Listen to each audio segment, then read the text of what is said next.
Good morning.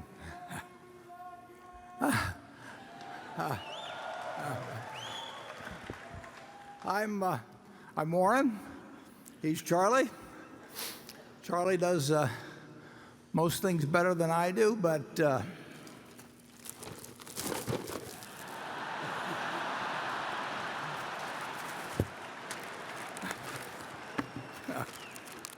one's a little tough. Charlie, maybe you can chew on that a while. Okay.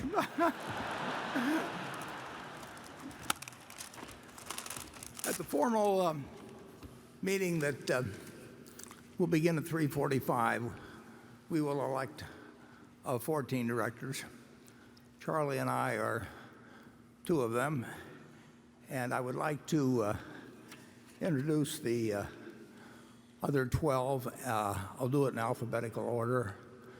If they will stand as I announce their name, withhold your applause. May be hard to do, but give it your best. And when we get all through, then you can let loose. But we'll do this alphabetically, beginning with Greg Abel, if you'll stand and stay standing. Howard Buffett, Steve Burke, Sue Decker, Bill Gates, Sandy Gottesman, Charlotte Guyman, Ajit Jain, Tom Murphy, Ron Olson, Walter Scott, and Merrill Whitmer. Let's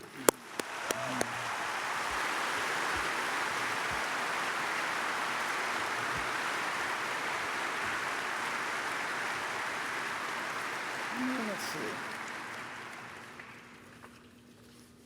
This morning, we posted both our earnings and our 10Q, and if we can put up slide one, you can take a look at what was reported. And as I warned you in the annual report, a new accounting rule was introduced at the beginning of this year, and it provides that our equity securities, whether we sell them or not, are marked to market every day. So we can have a gain or loss of a couple $2 billion in our equity securities portfolio, and that day, according to the accounting principles now in effect, which are a change, will be recorded as making a couple $1 billion that day or losing a couple billion. And I told you that would produce some very unusual effects from quarter to quarter. And it further explains why I like to release our earnings early Saturday morning, and as well as the 10Q, to give people a chance to read through the explanation. Because if you just were handed this with a TV monitor, at 3:30 in the afternoon or whatever it might be, you would report the net earnings figure understandably very quickly, and it really is not representative of what's going on in the business at all. So if you look at the figure of operating earnings, which is what we look at, we actually earned a record amount for any quarter we've ever had, and that includes no realized gains or losses on securities or on the few remaining derivatives we have. You might leave that slide up there just a little longer. Maybe it is up. The insurance underwriting, GEICO had quite a good size turnaround in profitability and a good gain, although not as big a gain as last year, which was a record in terms of policies in force. And really throughout most of our businesses, and the details are on the 10Q, which is up on our website now. And as you can see, the railroad was up significantly, and we had most of our businesses tended to be up. Now, we were aided in that in a material way by the reduction in the federal income tax rate from 35% to 21%. Our businesses were up significantly on a pre-tax basis, but the gain was further enhanced by the change in the income tax rate. So that pretty well sums up the first quarter. We'll probably may well get some questions on it when we get into the question and answer section. The questions we'll be getting, we've got the press over here, and we have the analysts on my left, and of course we have our partners out in front of me, and we will rotate among you. And the questions we get as we go through the next 6 hours or so will understandably relate to a lot of current events. We may get asked, and we don't know the questions, but we may get asked, about Fed policy, or whether we're seeing any inflation, or whether business is speeding up or down, or the threats we may face competitively in our businesses as we go along. And anything goes on the questions, except we won't tell you what we're buying or selling. But it really can be a question sometimes of confusing the forest with the trees. And I would like to just spend just a couple of minutes giving you a little perspective on how you might think about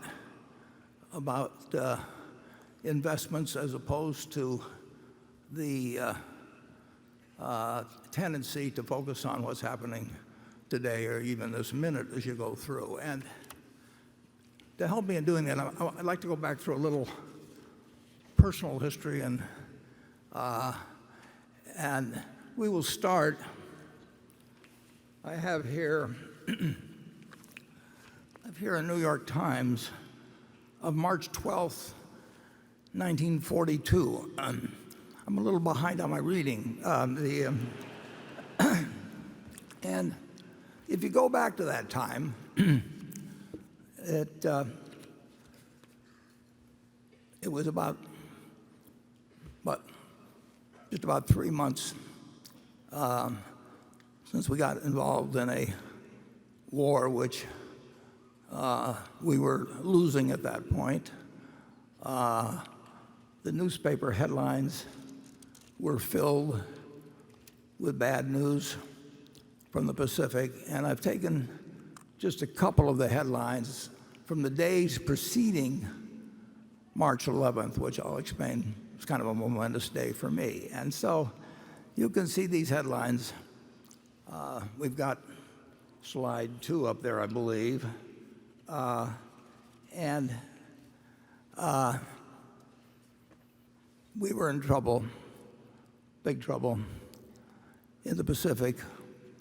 It was only going to be a couple months later that the Philippines fell, but here we were getting bad news. We might go to slide 3 for March 9th. I hope you can read the headlines anyway. The price of the paper is 3 cents, incidentally. Let's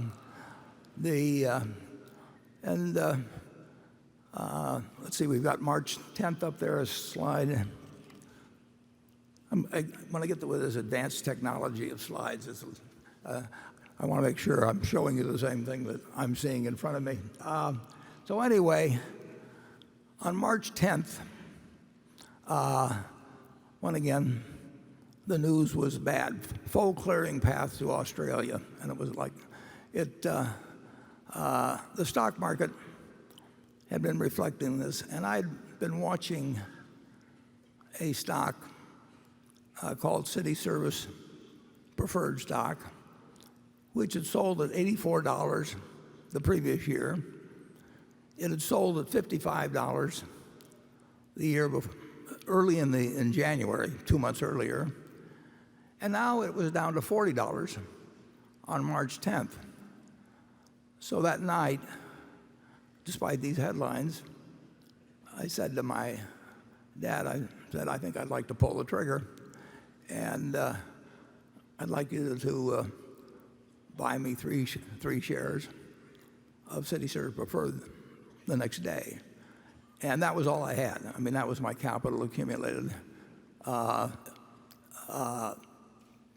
the previous 5 years or thereabouts. And so my dad the next morning bought 3 shares. Well, let's take a look at what happened the next day. Let's go to the next slide, please. And it was not a good day.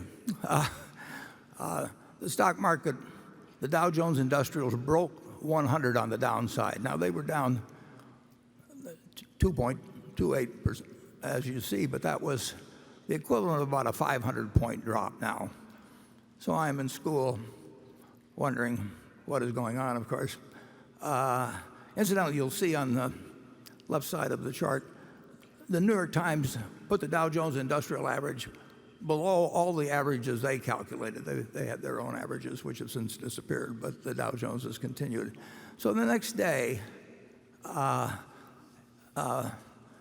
we can go to the next slide, and you will see what happened. The stock that was at 39, my dad bought my stock right away in the morning because I'd asked him to, my 3 shares.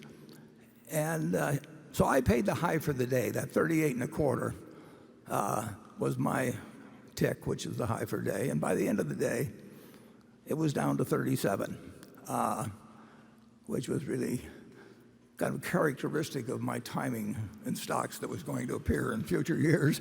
But it was on what was then called the New York Curb Exchange, then became the American Stock Exchange. But things, even though the war until the Battle of Midway looked very bad, and if you'll turn to the next slide, please, you'll see that the stock did rather well. You can see where I bought it, 38 and a quarter. And then the stock went on actually to eventually be called by the City Service Company for over $200 a share. But this is not a happy story, because if you go to the next page, you will see that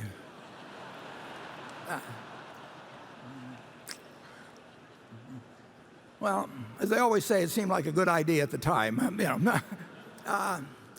So I sold. I made $5 on it. It was again typical of behavior. But when you watch it go down to 27, it looked pretty good to get that profit. Well, what's the point of all this? Well, we can leave behind the city service story, and I would like you to again imagine yourself back on March 11th of 1942. And as I say, things were looking bad in the European theater as well as what was going on in the Pacific. But everybody in this country knew America was going to win the war. I mean, it was, we'd gotten blindsided, but we were going to win the war, and we knew that the American system had been working well since 1776. So if you'll turn to the next slide, I'd like you to imagine that at that time you had invested $10,000 and you put that money in an index fund. We didn't have index funds then, but you in effect bought the S&P 500. Now I would like you to think a while, and do not change the slide here for a minute.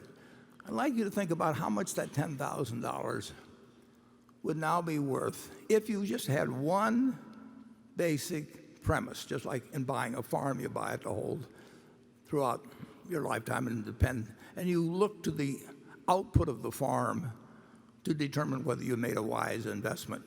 You look to the output of the apartment house to decide whether you made a wise investment if you buy an small apartment house to hold for your life. And let's say instead you decided to put the $10,000 in and hold a piece of American business and never look at another stock quote, never listen to another person give you advice or anything on the sort. I want you to think how much money you might have now. And now that you've got a number in your head, let's go to the next slide and we'll get the answer. You'd have $51 million and you wouldn't have had to do anything. You wouldn't have to understand accounting. You wouldn't have to look at your quotations every day like I did that first day. I'd already lost $3.75 by the time I came home from school. All you had to do was figure that America was going to do well over time, that we would overcome the current difficulties, and that if America did well, American business would do well. You didn't have to pick out winning stocks. You didn't have to pick out a winning time or anything of the sort. You basically just had to make one investment decision in your life. And that wasn't the only time to do it. I mean, I could go back and pick other times that would work out even greater gains. But as you listen to the questions and answers we give today, just remember that the overriding question is, how is American business going to do over your investing lifetime? I would like to make one other comment because it's a little bit interesting. Let's say you'd taken that $10,000 and you'd listen to the prophets of doom and gloom around you, and you'll get that constantly throughout your life. And instead you'd use the $10,000 to buy gold. Now, for your $10,000, you would have been able to buy about 300 ounces of gold. And while the businesses were reinvesting in more plants and new inventions came along, you would go down every year look in your safe deposit box, and you'd have your 300 ounces of gold, and you could look at it, and you could fondle it, and you could, whatever you wanted to do with it. But it didn't produce anything. It was never going to produce anything. And what would you have today? You would have 300 ounces of gold, just like you had in March of 1942, and it would be worth approximately $400,000. So if you decided to go with a non-productive asset, gold, instead of a productive asset, which actually was earning more money and reinvesting and paying dividends and maybe purchasing stock, whatever it might be, you would now have over 100 times the value of what you would have had with a non-productive asset. In other words, for every dollar you have made in American business, you'd have less than a penny of gain by buying in the store of value, which people tell you to run to every time you get scared by the headlines or something of the sort. It's just remarkable to me that we have operated in this country with the greatest tailwind at our back that you can imagine. It's an investor's haven. You can't really fail at it unless you buy the wrong stock or just get excited at the wrong time. But if you own a cross-section of America and you put your money in consistently over the years, there's no comparison against owning something that's going to produce nothing. And frankly, there's no comparison with trying to jump in and out of stocks and pay investment advisors. If you'd followed my advice, incidentally, or this retrospective advice, which is always so easy to give, if you'd follow that, of course, there's one problem about it. Your friendly stockbroker would have starved to death. And you could have gone to the funeral to atone for their fate, but the truth is, you would have been better off doing this than a very, very, very high percentage of investment professionals have done or people have done that are active. It's very hard to move around successfully and beat really what can be done with a very relaxed philosophy. And you do not have to know as much about accounting or stock market terminology or whatever else it may be, or what the Fed is going to do next time and whether it's going to raise 3 times or 4 times or 2 times. None of that counts at all, really, in a lifetime of investing. What counts is having a philosophy that you stick with, that you understand why you're in it, and then you forget about doing things that you don't know how to do. So with all those happy words, we will move on and start the questioning, and we'll start with Carol. Good morning. In choosing a first question to ask each year, I look for a question that is definitely Berkshire related and is timely. and this question seemed to fill a bill. The question came from William Anderson of Salem, Oregon, and he said, Mr. Buffett, you have previously said that there are two parts to your job, overseeing the managers and capital allocation. Mr. Abel and Mr. Jane now oversee the managers, which leaves you with capital allocation. However, you share capital allocation with Ted Weschler and Todd Combs. Question, does all that mean you are semi-retired, or if not, please explain? I've been semi-retired for decades. The answer is that I was probably, well, it's hard to break down the percentage of the time that I was involved in what now, the jobs that are now done by Ajit and Greg, and in the case of investing, the sub part of the job that is done by Ted and Todd. Ted and Todd each manage $12 or $13 billion. So in total, that's $25 billion. And we have in equities 170 some billion probably now, and 20 billion in longer term bonds, and another 100 billion in cash and short term. So they're managing 20, 25 and doing a very good job. And I still have the responsibility basically for the other 300 billion.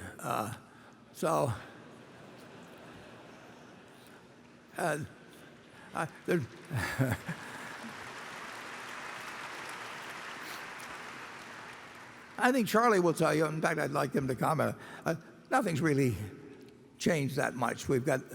Clearly we've got two people in Ajit and Greg that are smarter, more energetic, just bring more to the job every day. But they don't bring too much, because the culture is that our managers are running their businesses, but there's a good bit to oversee. So they do a superb job, and Ted and Todd not only do a great job with the 12 or 13 billion each, they started with a couple billion each, not that it's all been the growth of the 2 billion, but they also have done a number of things for Berkshire that they do it cheerfully, but more important, or skillfully. So there's one thing after another that I will have them looking into or working on, and sometimes I steal their ideas. But I think actually semi-retired is probably catches me at my most active point. I think your questioner's got a good point. Okay, Charlie? Well, I've watched Warren for a long time, and he sits around reading most of the time and thinking, and every once in a while he talks on the phone or talks to somebody. I can't see any great difference. A lot of people, part of the Berkshire secret is that when there's nothing to do, Warren is very good at doing nothing. I'm still looking forward to being a mattress tester. Okay, Jonathan Brandt. Hi, Warren. Hi, Charlie. Given the growth in airplane build rates, it seems surprising that Precision Castparts isn't doing better on the top or bottom line. I understand the issue with the bumpy transition from old to new programs, but I've also heard from industry sources that Precision's market position is not as strong as it used to be amid intensifying competition and some technological disruption. What does Precision need to do to solidify and strengthen its preeminent position with its aerospace customers so that it can deliver the growth you expected when Berkshire acquired it? More generally, 2 years after the acquisition, what is your outlook for that business? Give me the last part again, the outlook. More generally, 2 years after the acquisition, what is your updated outlook for that business longer term? Well, longer term, and in the reasonably shorter term, it's a very, very good business. I mean, you mentioned aircraft, but we get into other industries, but certainly aircraft's the most important. You have manufacturers that are very dependent on both the quality of the parts and the promptness of delivery. You do not want to have an aircraft worth 75 or 100 or maybe $200 million and be waiting for a part or something of the sort. So its reliability is both in terms of quality and delivery times and all of that sort of thing is enormously important. And we get contracts that extend out many years. And sometimes we will get them well before the plane even starts in production. So there's very long lead times. And we have found in the last year, about it earlier, but I know of some specific cases in the last year where other suppliers have failed in their deliveries, and then the manufacturers come to us and say, we would like you to help us out. And we say, well, we'll be glad to help you out, but we'd like about a 5-year contract if we're going to do it, because we're just not going to make up for these other guys' shortfalls periodically. But that sort of thing has a very long lead time. The business is a very good business. One thing you will see their earnings charged with is about $400 million, a little over $400 million a year of intangible, non-deductible, in that case, amortization of goodwill, which is not an economic cost in my view. We have a significant amount of that through Berkshire, but by far the largest amount is related to the Precision acquisition. So whatever you see, you can add about 400 million. That, in my view, is not an economic expense, but the accountants would argue otherwise. But it's our money, so we'll take my view. Mark Donegan, who runs that operation, is incredible. And he has been not only, he's a fabulous manager. I wouldn't have bought it without him in charge. He also has been very helpful to us in other areas. And he loves to do it. So you can't beat him, both as a manager in his own operation, but with his devotion to really doing everything that will help Berkshire. It's a very good acquisition with very long tails to the products that are being developed. Charlie? Well, yeah, I think we'd buy another one just like it tomorrow if we had the chance. Yeah, that's the answer.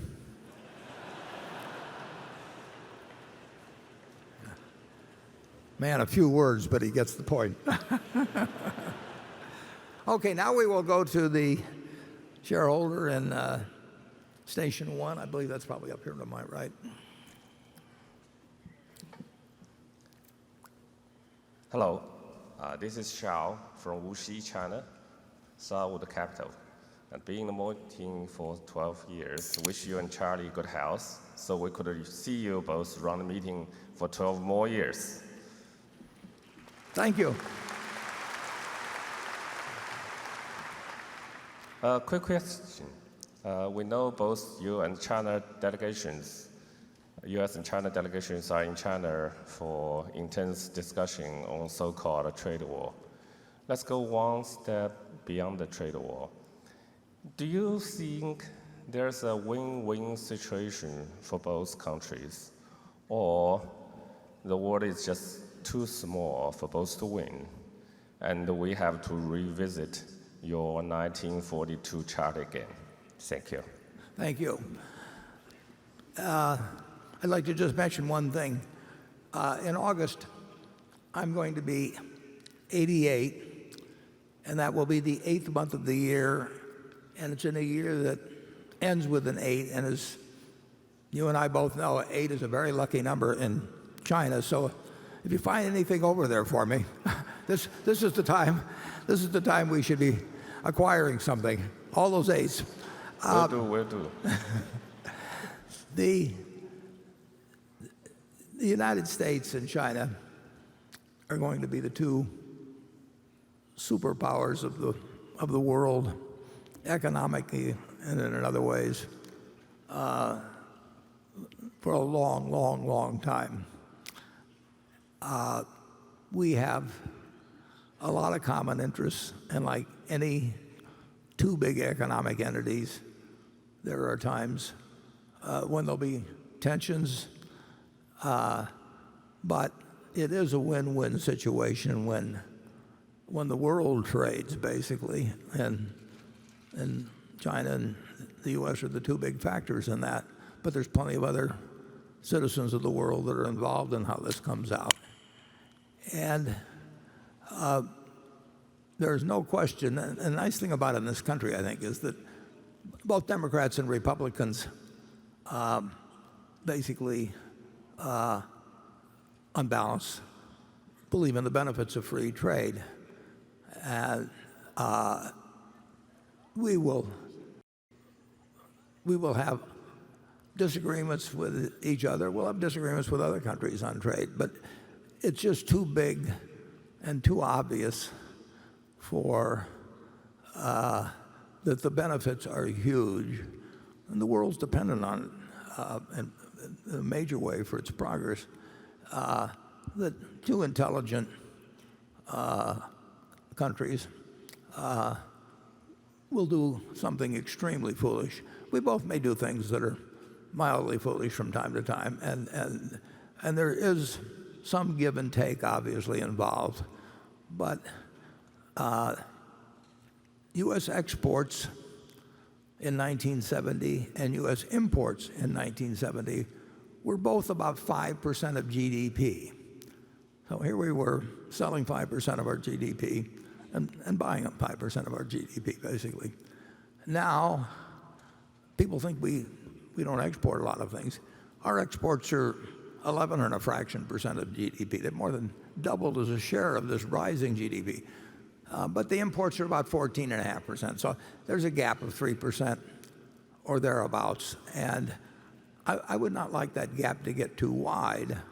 But when you think about it, it's really not the worst thing in the world to have somebody send you a lot of goods that you want and hand them little pieces of paper. I mean, because the balancing item is if you have a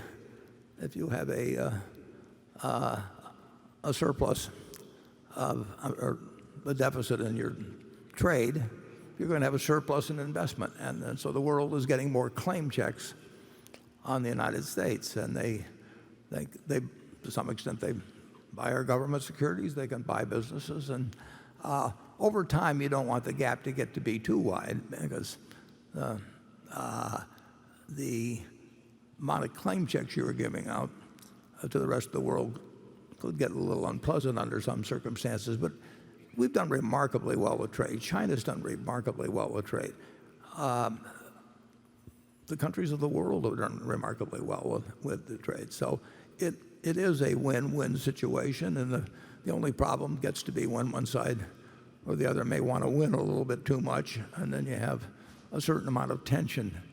But we will not sacrifice the world. I mean, we'll not sacrifice world prosperity based on differences that arise in trade. Charlie? Yeah, well, I think that both countries have been advancing. And of course, China is advancing faster economically because it started from a lower base, and they've had a little more virtue than practically anybody else in the world in having a high savings rate. And of course, a country that was mired in poverty for a long, long time and that assimilates the advanced technology of the world and has a big savings rate is going to advance faster than some very mature company like Britain or the United States. And that's what's happened. But I think we're getting along fine, and I'm very optimistic that both nations will be smart enough to realize that the last thing they should do is have any ill will for the other. Okay, Becky, quick.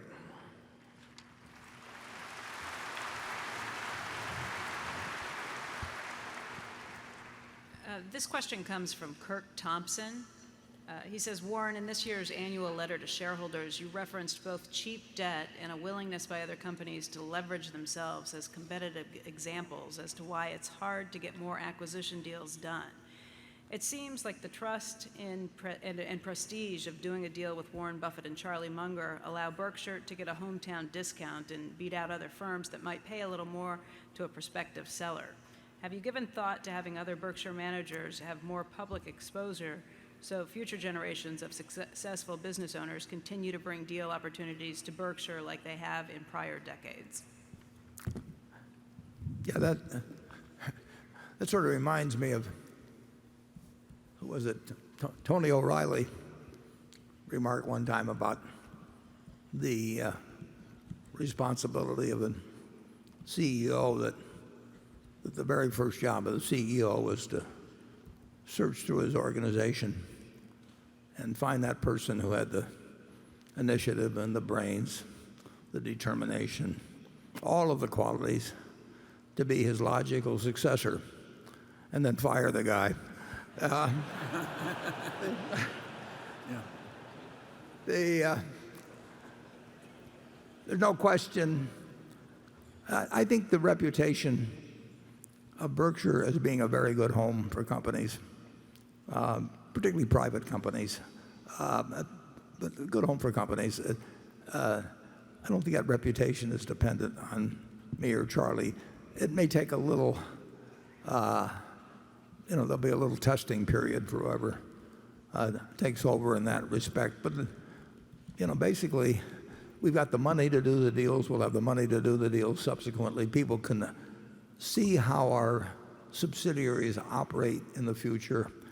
And the truth is that I think some of the other executives are getting better known. But there will be I'll tell you this, if things get bad enough, you don't have to worry. They'll be calling us no matter what.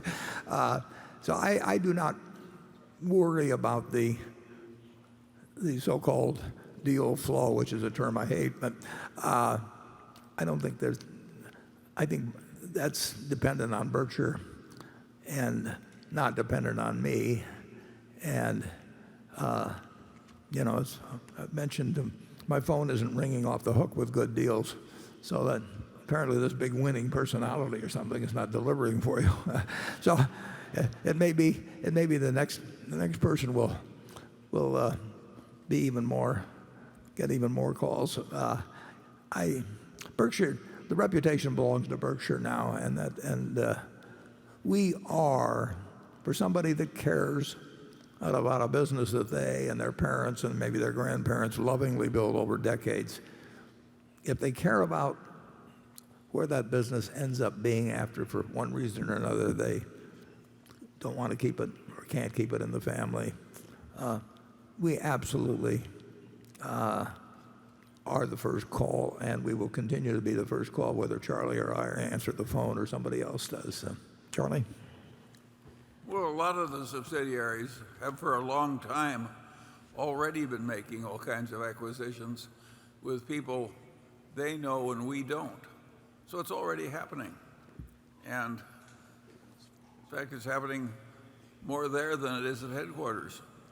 So Don't tell them, Charlie. you're getting your wish.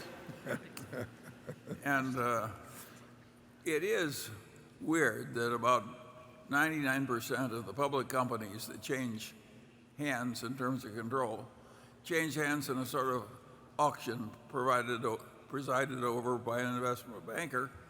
And the people that buy are usually just leverage it to the gills, and then if it starts doing a little better, they re-leverage it.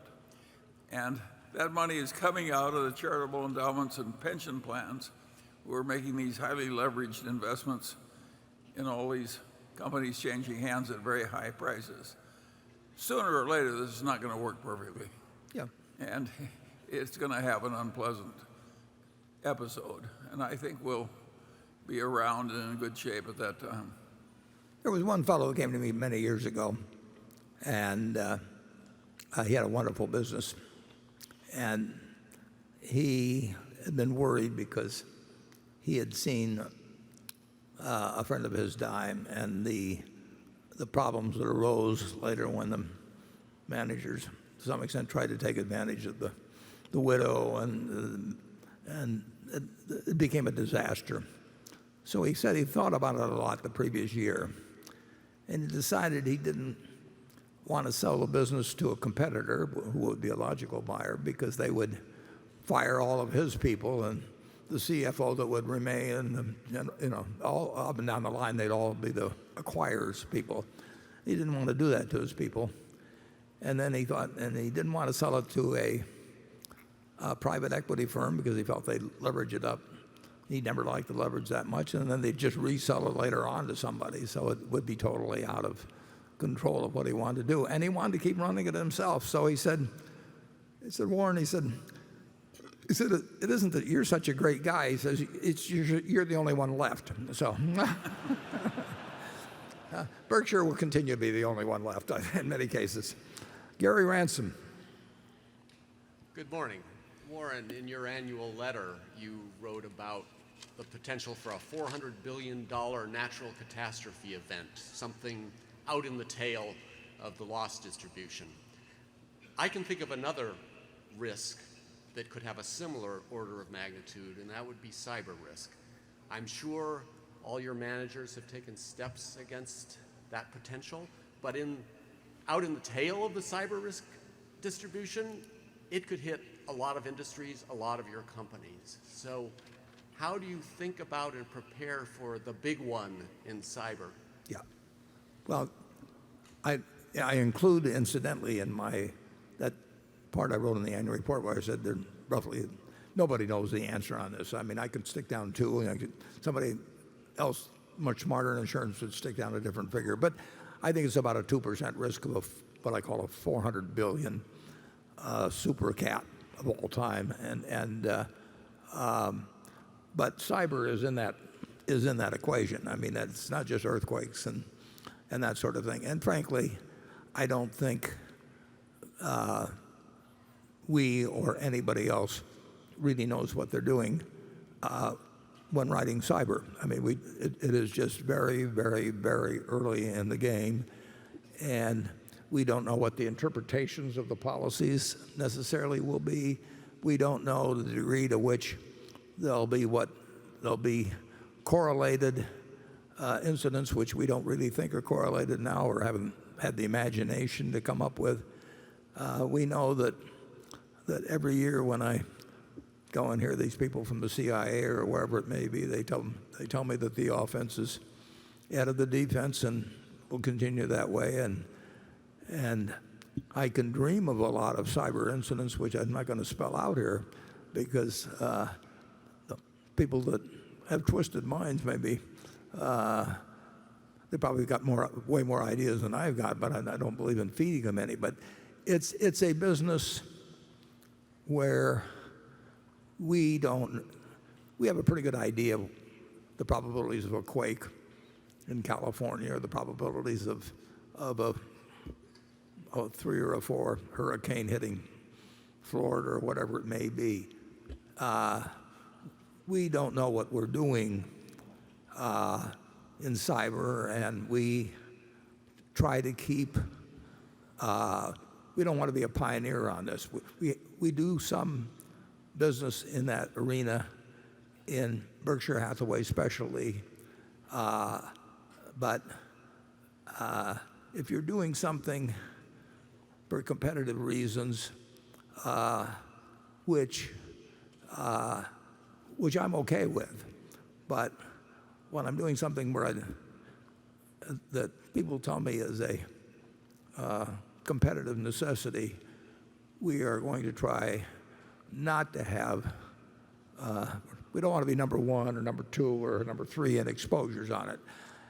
And I'm sure we are not in cyber, but I think anybody that tells you now that they think they know in some actuarial way either what general experience is likely to be in the future or what the worst case would be, I think is kidding themselves. And that's why, that's one of the reasons I say that a $400 billion event has roughly a 2% probability per year of happening.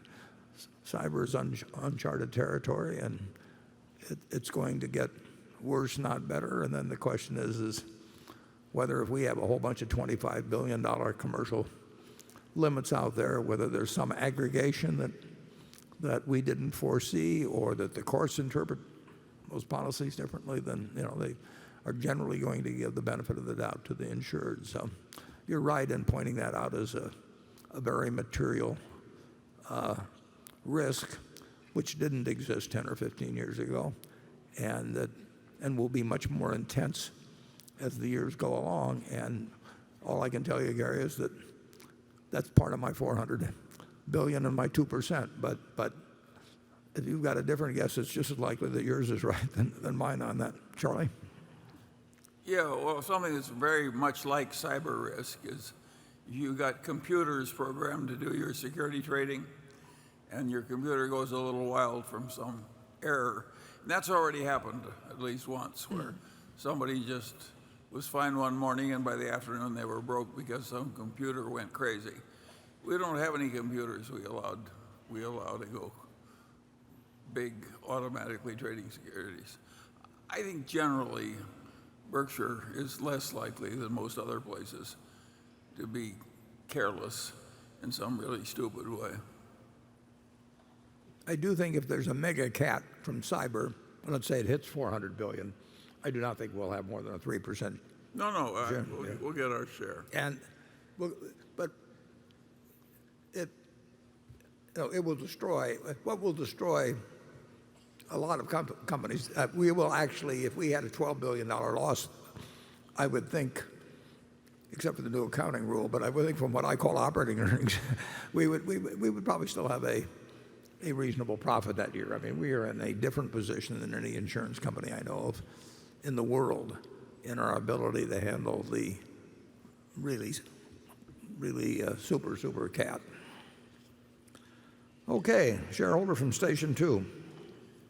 I point out that the main shareholder to my right here has almost all his net worth in one security. That's likely to be more carefully managed than some public place with people just passing through. Yeah, you don't want a guy that's 64 and is going to retire at 65. A lot of decisions you really don't want him or her to be making. Station 2. Wally Obermeyer Wood Investment Council, Aspen, Colorado. Warren and Charlie, you two have demonstrated great talent in private sector capital allocation and shown the world the power of excellence in this area. Do you think there is a similar opportunity for outstanding capital allocation in the public sector at both the state and federal levels? And if so, what approach and/or changes would you suggest for society to achieve these benefits? That's too tough. Why don't we go on to a new question?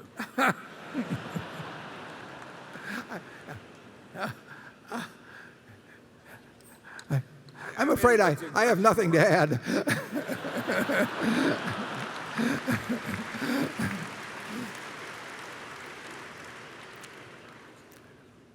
I don't mean to be unfair to somebody asking a question, but it is unfortunately an entirely different game, and the electorate, the motivations are different, the terms of the reward system is different. I mean, everything is different, and if we knew how to solve that, we wouldn't.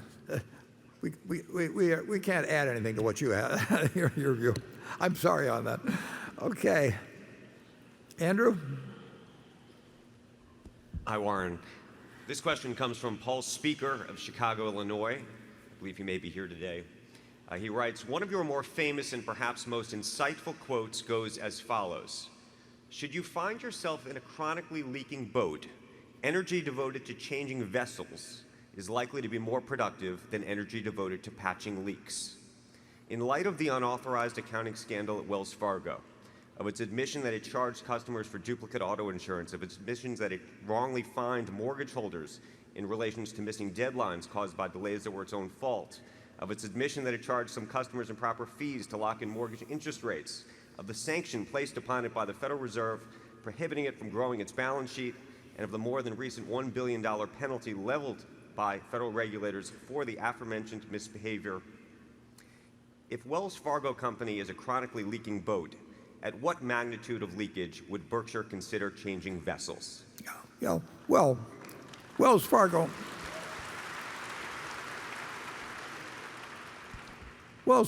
is a company that proved the efficacy of incentives, and it's just that they had the wrong incentives, and that was bad. But then they committed a much greater error, and I don't know exactly how or who did it or when, but ignoring the fact that they had a faulty incentive system which was incenting people to do things that were kind of crazy, like opening non-existent accounts, etc. And that is the cardinal sin at Berkshire. We know people are doing something wrong right as we sit here at Berkshire. You can't have 377,000 employees and expect that everyone is behaving like Ben Franklin or something out there. And I don't know whether there are 10 things being done wrong as we speak, or 20 or 50. The important thing is we don't want to incent any of that if we can avoid it. And if we find that when we find it's going on, we have to do something about it. And that is absolutely the key to it. And Wells Fargo didn't do it, but Solomon didn't do it. And the truth is, we've made a couple of our greatest investments where people have made similar errors. We bought our American Express stock. It was the best investment I ever made in my partnership years. We bought our American Express stock in 1964 because somebody was incented to do the wrong thing in something called the American Express Field Warehousing Company. We bought a very substantial amount of GEICO. We bought what became half of GEICO for $40 million because somebody was incented to meet Wall Street estimates of earnings and growth, and they didn't focus on having the proper reserves. And that caused a lot of pain at American Express in 1964. It caused a lot of pain at GEICO in 1976. It caused a layoff of a significant portion of the workforce, all kinds of things. But they cleaned it up. They cleaned it up, and look where American Express has moved since that time. Look at where GEICO has moved since that time. So the fact that you are going to have problems at some very large institution is not unique. In fact, almost every bank has, all the big banks have had troubles of one sort or another, and I see no reason why Wells Fargo, as a company from both an investment standpoint and a moral standpoint going forward, is in any way inferior to the other big banks with which it competes. They made a big mistake. It costs, we've still got, we have a large unrealized gain in it, but that doesn't have anything to do with our decision making. But I like it as an investment. I like Tim Sloan as a manager, and he is correcting mistakes made by other people. I tried to correct mistakes at Solomon, and I had terrific help from Derek Maughan as well as a number of the people at Munger Tolles. And that is going to happen. You try to minimize it. Charlie says that an ounce of prevention isn't worth a pound of cure. It's worth about a ton of cure. And we ought to jump on everything. He's pushed me all my life to make sure that I attack unpleasant problems that surface. And that's sometimes not easy to do when everything else is going fine. And at Wells, they clearly, and I don't know exactly what, but they did what people at every organization, it got accentuated to an extreme point. But I see no reason to think that Wells Fargo going forward is other than a very, very large, well-run bank that had an episode in its history it wished it didn't have. But Geico came out stronger. American Express came out stronger. The question is what you do when you find the problems. Charlie?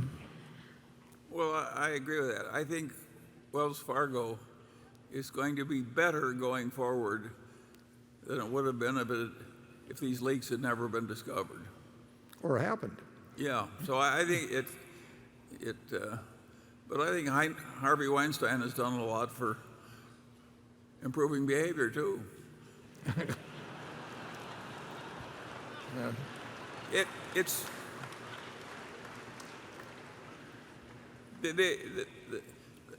was clearly an error, and they're acutely aware of it and acutely embarrassed, and they don't want to have it happen again. No, if I had to say which bank is more likely to behave the best in the future, yeah, it might be Wells Fargo, of all of them. This New York Times that I have here from March 12, 1942, if you go toward the back of it, in the classified section, you have one big section that says help wanted male and another one that says help wanted female.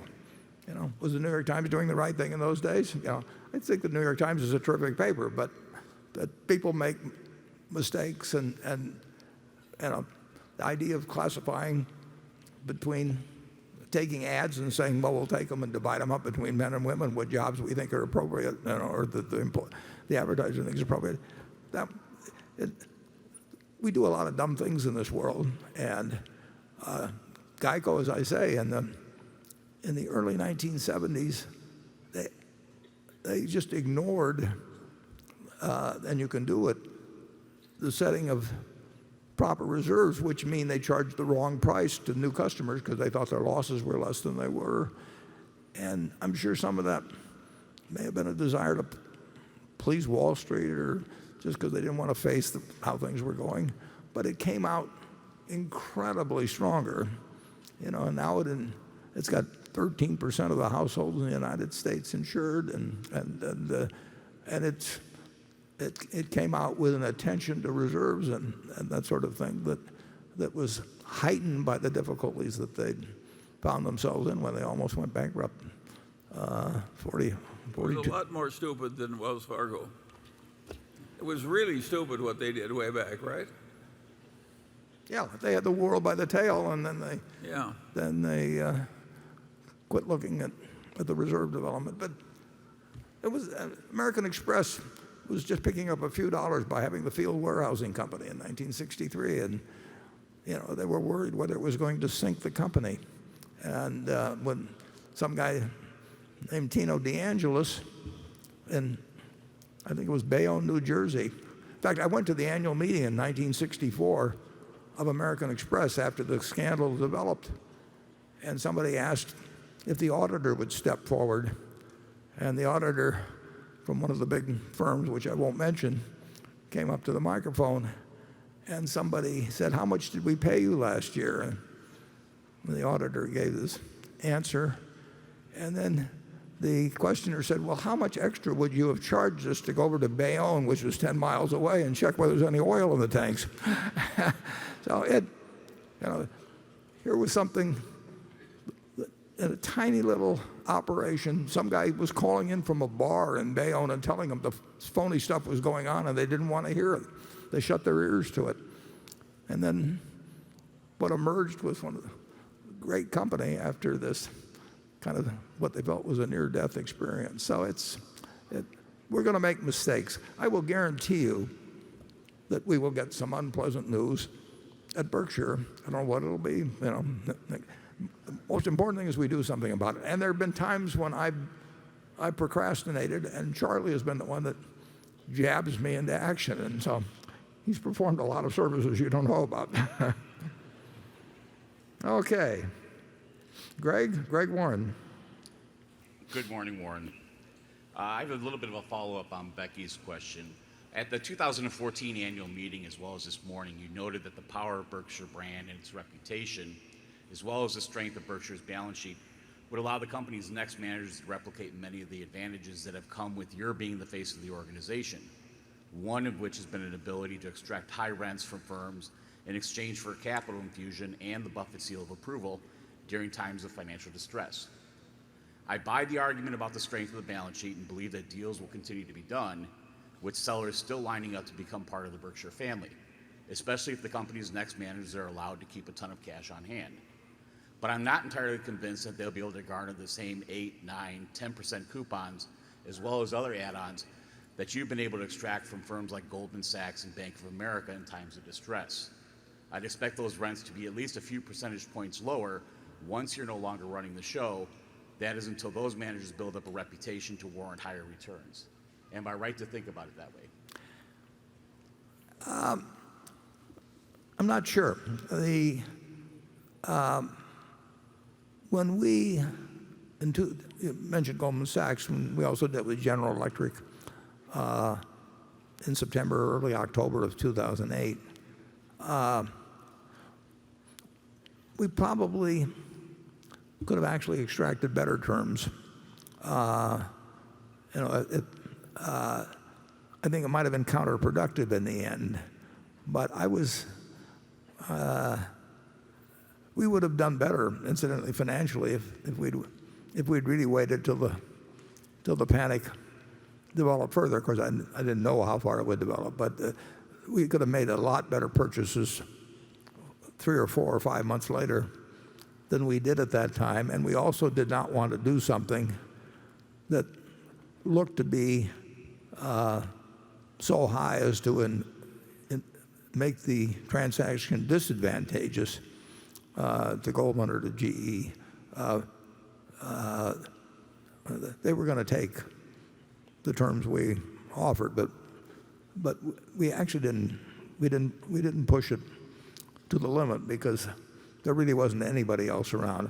I think, and we're working on something right now that probably won't happen. It's not huge, but actually in this case, both Todd and Ted have brought deals to me. One of them brought something to me, and he was thinking and the same terms that I got, was thinking about, and he's the one that returned the call that he had received about a transaction. And I do not think the party on the other side is going to care about the fact that they had him on the phone rather than me on the phone. There could be just a little bit at certain times in history, but we will continue to have our standards of what we think money is worth at any given time, and Ted and Todd think just as well about that as I do. And there will be times, very occasionally, when our phone will ring a lot, and I don't think they'll hang up because I don't answer if they need the money. Charlie? Well, the times he's referring to, a lot of them were like the worst in 50 years. So that's a really rare kind of an occurrence. And we didn't make all that many deals. So I think he's right that it'll be harder for us to make similar deals in the future. Yeah, the problem is the sums involved now, more than the problem of deciding what the proper term should be. And sometimes we can get what we think is appropriate, and sometimes most of the time today we can't. But you may see a transaction or two that, not in terms of buying business, but in terms of securities, that strike you as perfectly decent ways to invest Berkshire's money, and they may well have come through Todd or Ted instead of directly to me. I like to think I'll be missed a little bit, but you won't notice it. Okay, station 3. I'm John Lichter from Boulder, Colorado. Mr. Buffett, are you still involved in pricing decisions and the Buffalo News? And with what other Berkshire subsidiaries do you take more than a hands-off approach? Yeah, you're correct that at one time, and for quite a while, both Charlie and I took part in the pricing decisions at See's Candy, and certainly for some years, particularly when the question of the survival of the Buffalo News was really in question, I definitely took part in those decisions. In both cases, we had good managers, but we still we thought those decisions were important. But it's been a long, long time, very long time, since we've participated in anything like that. I can't tell you what the per pound price is for See's Candy, which is because people, and you're invited to join this group, send me free candy from time to time, and I can't tell you the prices at the Buffalo News. And all I know is it's very, very, very hard to move up prices on advertising generally. So no, the only thing is Ajit and I talk frequently, and if there's some very big risk, if somebody wants a $5 billion cover on a chemical plant, some way excessive loss of over $3 billion or something, we have a certain amount of fun with him deciding on the price in his head, and I decide in my head, and then we compare notes. It's the kind of risk that you really can't look up in a book and see actuarially what it's the parameters are fairly likely to be. I enjoy thinking through the pricing of that, and I particularly enjoy comparing it with Ajit. So these are just oddball situations, but we do that sort of thing, and we've done it for 3 decades, and it's part of the fun of my job. The candy prices, if you got to complain about those, you have to go to Charlie. Well, the answer is Warren is still doing it in talking to Ajit, but that's because Ajit likes it that way. Yep. We have a very peculiar place where Warren's contact with the various people elsewhere in the organization largely depends on what they want, not what he wants. The CEO of one of our very unusual, and it's worked beautifully. The CEO of one of our most successful subsidiaries, I may have talked to, unless I saw him here and just said hello, I probably talked to him 3 times in the last 10 years. And he does remarkably well. He might have done even better if I hadn't talked to him those 3 times. And on the other hand, Ajit and I talk very, very frequently, and he's got the kind of business. I know more about the insurance business. I know about a good many of the other business, and it's interesting. And we are evaluating things that you don't look up in a book. I mean, actuarial talent is not what's important in the things that Ajit talks to me about. It's plenty important throughout our insurance operation, but in these particular cases, we're making judgments, and his judgment's better than mine. But I just like to hear about them. They're interesting propositions. Okay, Carol. This question comes from a Berkshire shareholder named Jack Sozowski. He's a well-known accounting expert who for many years has written the Accounting Observer.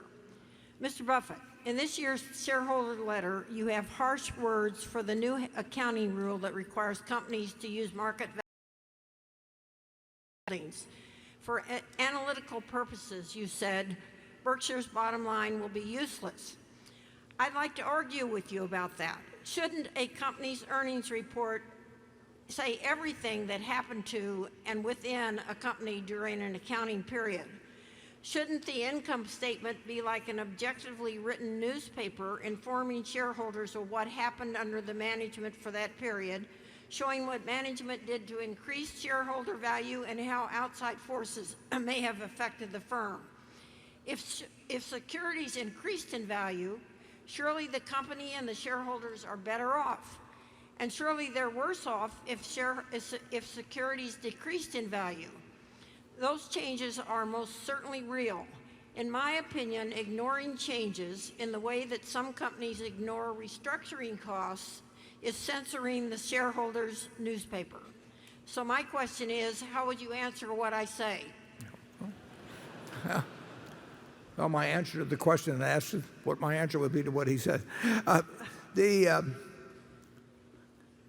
would ask Jack, if we've got $170 billion of partly owned companies which we intend to own for decades and which we expect to become worth more money over time, and where we reflect the market value in our balance sheet, does it make sense to every quarter mark those up and down through the income account when at the same time we own businesses that have become worth far more money in most cases and become, since we bought, you name the company, just take Geico, an extreme case. We bought half the company for $50 million roughly. Do we want to be marking that up every quarter to the value and having it run through the income account? That becomes an appraisal process. There's nothing wrong with doing that in terms of evaluation, but in terms of a value, and you can call it gain in net asset value or loss in net asset value. That's what a closed-end investment fund or an open investment fund would do. But to run that through an income account, if I looked at our 60 or 70 businesses or whatever number there might be, and every quarter we marked those to market, we would have obviously a great many, in certain cases where over time we'd have them at 10 times what we paid. But how quarter by quarter we should mark those up and run it through the income account, where 99% of investors probably look at net income as being meaningful in terms of what has been produced from operations during the year, I think would be, well, I can say it would be enormously deceptive. I mean, in the first quarter of this year, you saw the figures earlier where we had the best, what I would call operating earnings in our history, and our securities were down $6 billion or whatever it was. To keep running that through the income account every day, you would say that we might have made on Friday, we probably made $2.5 billion. Well, if you have investors and commentators and analysts and everybody else working off those net income numbers and trying to project earnings for quarters and earnings for future years to the penny, I think you're doing a great disservice by running those through the income account. I think it's fine to have marketable securities on the balance sheet, the information available to their market value, but we have businesses there. We never would do it, but if we were to sell half, we'll say, of the BNSF Railroad, we would receive more than we carried for them. We could turn it into a marketable security, and it would look like we made a ton of money overnight. Or if we were to appraise it every 3 months and write it up and down, it could lead to all kinds of manipulation, but B, it would just lead to any investor being totally confused. I don't want to receive data in that manner, and therefore I don't want to send it out in that manner. Charlie?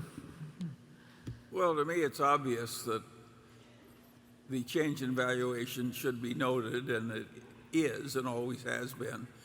Goes right into the net worth figures.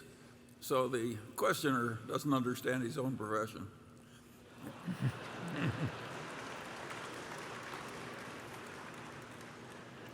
I'm not supposed to talk that way, but it slips out once in a while.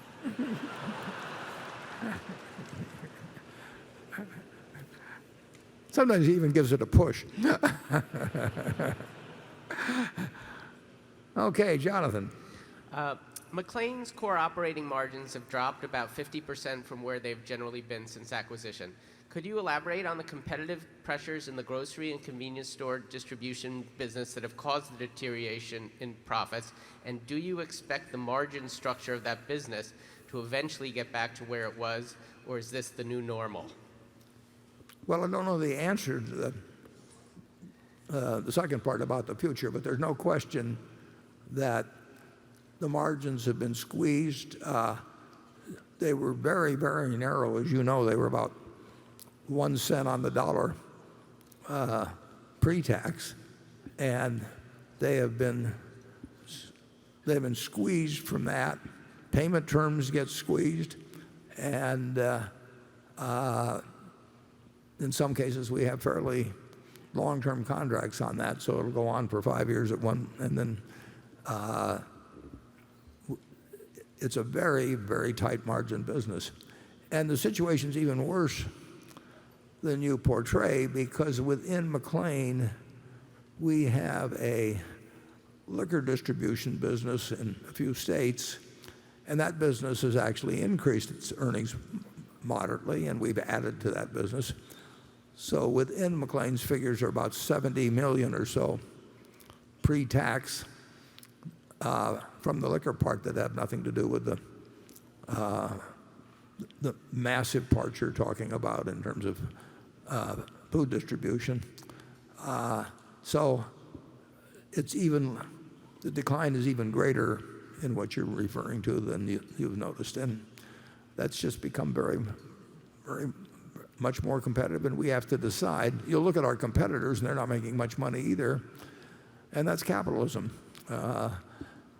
I think there comes a point where the customer says, I'll only pay X, and you have to walk away, and there's a great temptation when you're particularly employing thousands of people, and you build distribution facilities and all of that sort of thing, take care of them, to meet what you'd like to term as irrational competition. But that is capitalism, and you're right. The earnings went up quite a bit from the time we bought it, and we're still earning more than then, and we've earned a lot of money over time. But as they say, a fair amount of that is actually coming from liquor distribution and activities in about 4 states that we purchase, very well run, and we will do our best to get the margins up. But I could not give you a really your guess is almost as good as mine, or better than mine maybe, as to what margins will be in that distribution business 5 years from now. It's a very essential service. We do $40-some billion, and we move more of the product of all kinds of companies that names are known to you than anybody else. But when you get Kraft Heinz, for that matter, or Philip Morris, or whomever it may be, on one side of the deal, and you get Walmart and some other 7-Eleven on the other side of the deal, sometimes they don't leave you very much room in between. Charlie? I think you've described it very well. Okay. Station 4. Good morning, Charlie and Warren. I know that seems a little bit out of order, but I'm a huge fan of yours, Charlie, mostly for your 25 cognitive biases. I'm from Seattle, Washington. I run a one-person digital marketing firm that specializes in Facebook ads and email marketing. I use these a lot. Your breakdown of Coca-Cola was really, really solid, and I use that as reference when looking to how to understand the mechanics of my clients' products and how to promote them. So I'm fairly certain that your cognitive biases work for internet-related companies. Now that you're partnering with Amazon on healthcare, I'm curious, have you started to understand how to apply these biases to internet-related companies? Or is there another set of tools you use to decide if you understand a business? Because you guys talk a lot about not investing in businesses that you don't understand. Well, healthcare we don't plan to start healthcare companies or necessarily insurers or anything. We simply have three organizations with leaders that I admire and trust, and that mutually goes around all three. And we hope to do something which Charlie correctly would probably say is almost impossible, to change in some way a system which was taking 5% of GDP in 1960, and now it's taking close to 18%. And we have a hugely non-competitive medical cost in American business relating to any country in the world. The countries there were some countries that were around our 5% when we were at 5%, but we managed to get to 18 without them going beyond 11 or so. Literally in 1960, we were spending $170 per capita on medical costs in the United States, and now we're spending over $10,000. And every dollar only has 100 cents. So there is a cost problem. It is a tapeworm in terms of American business and in its competitiveness. We have fewer doctors per capita. We have fewer hospital beds per capita, fewer nurses per capita than some of the other countries that are well below us. And you've got a system that is delivering $3.3 trillion. That's almost as much as the federal government raises. It's delivering $3.3 trillion or some number like that to millions and millions and millions of people who are involved in the system, and every dollar has a constituency. It's just like politics. And whether we can find the chief executive, which we're working in now and which I would expect we would be able to announce before too long, but that's a key part of it, and whether that person will have the imagination and support of people that will enable us to make any kinds of significant improvements in a system which everybody agrees is sort of out of control on cost, but they all think it's the other guy's fault generally. We'll find out. It won't be easy, but it is not the motivations are not primarily profit making.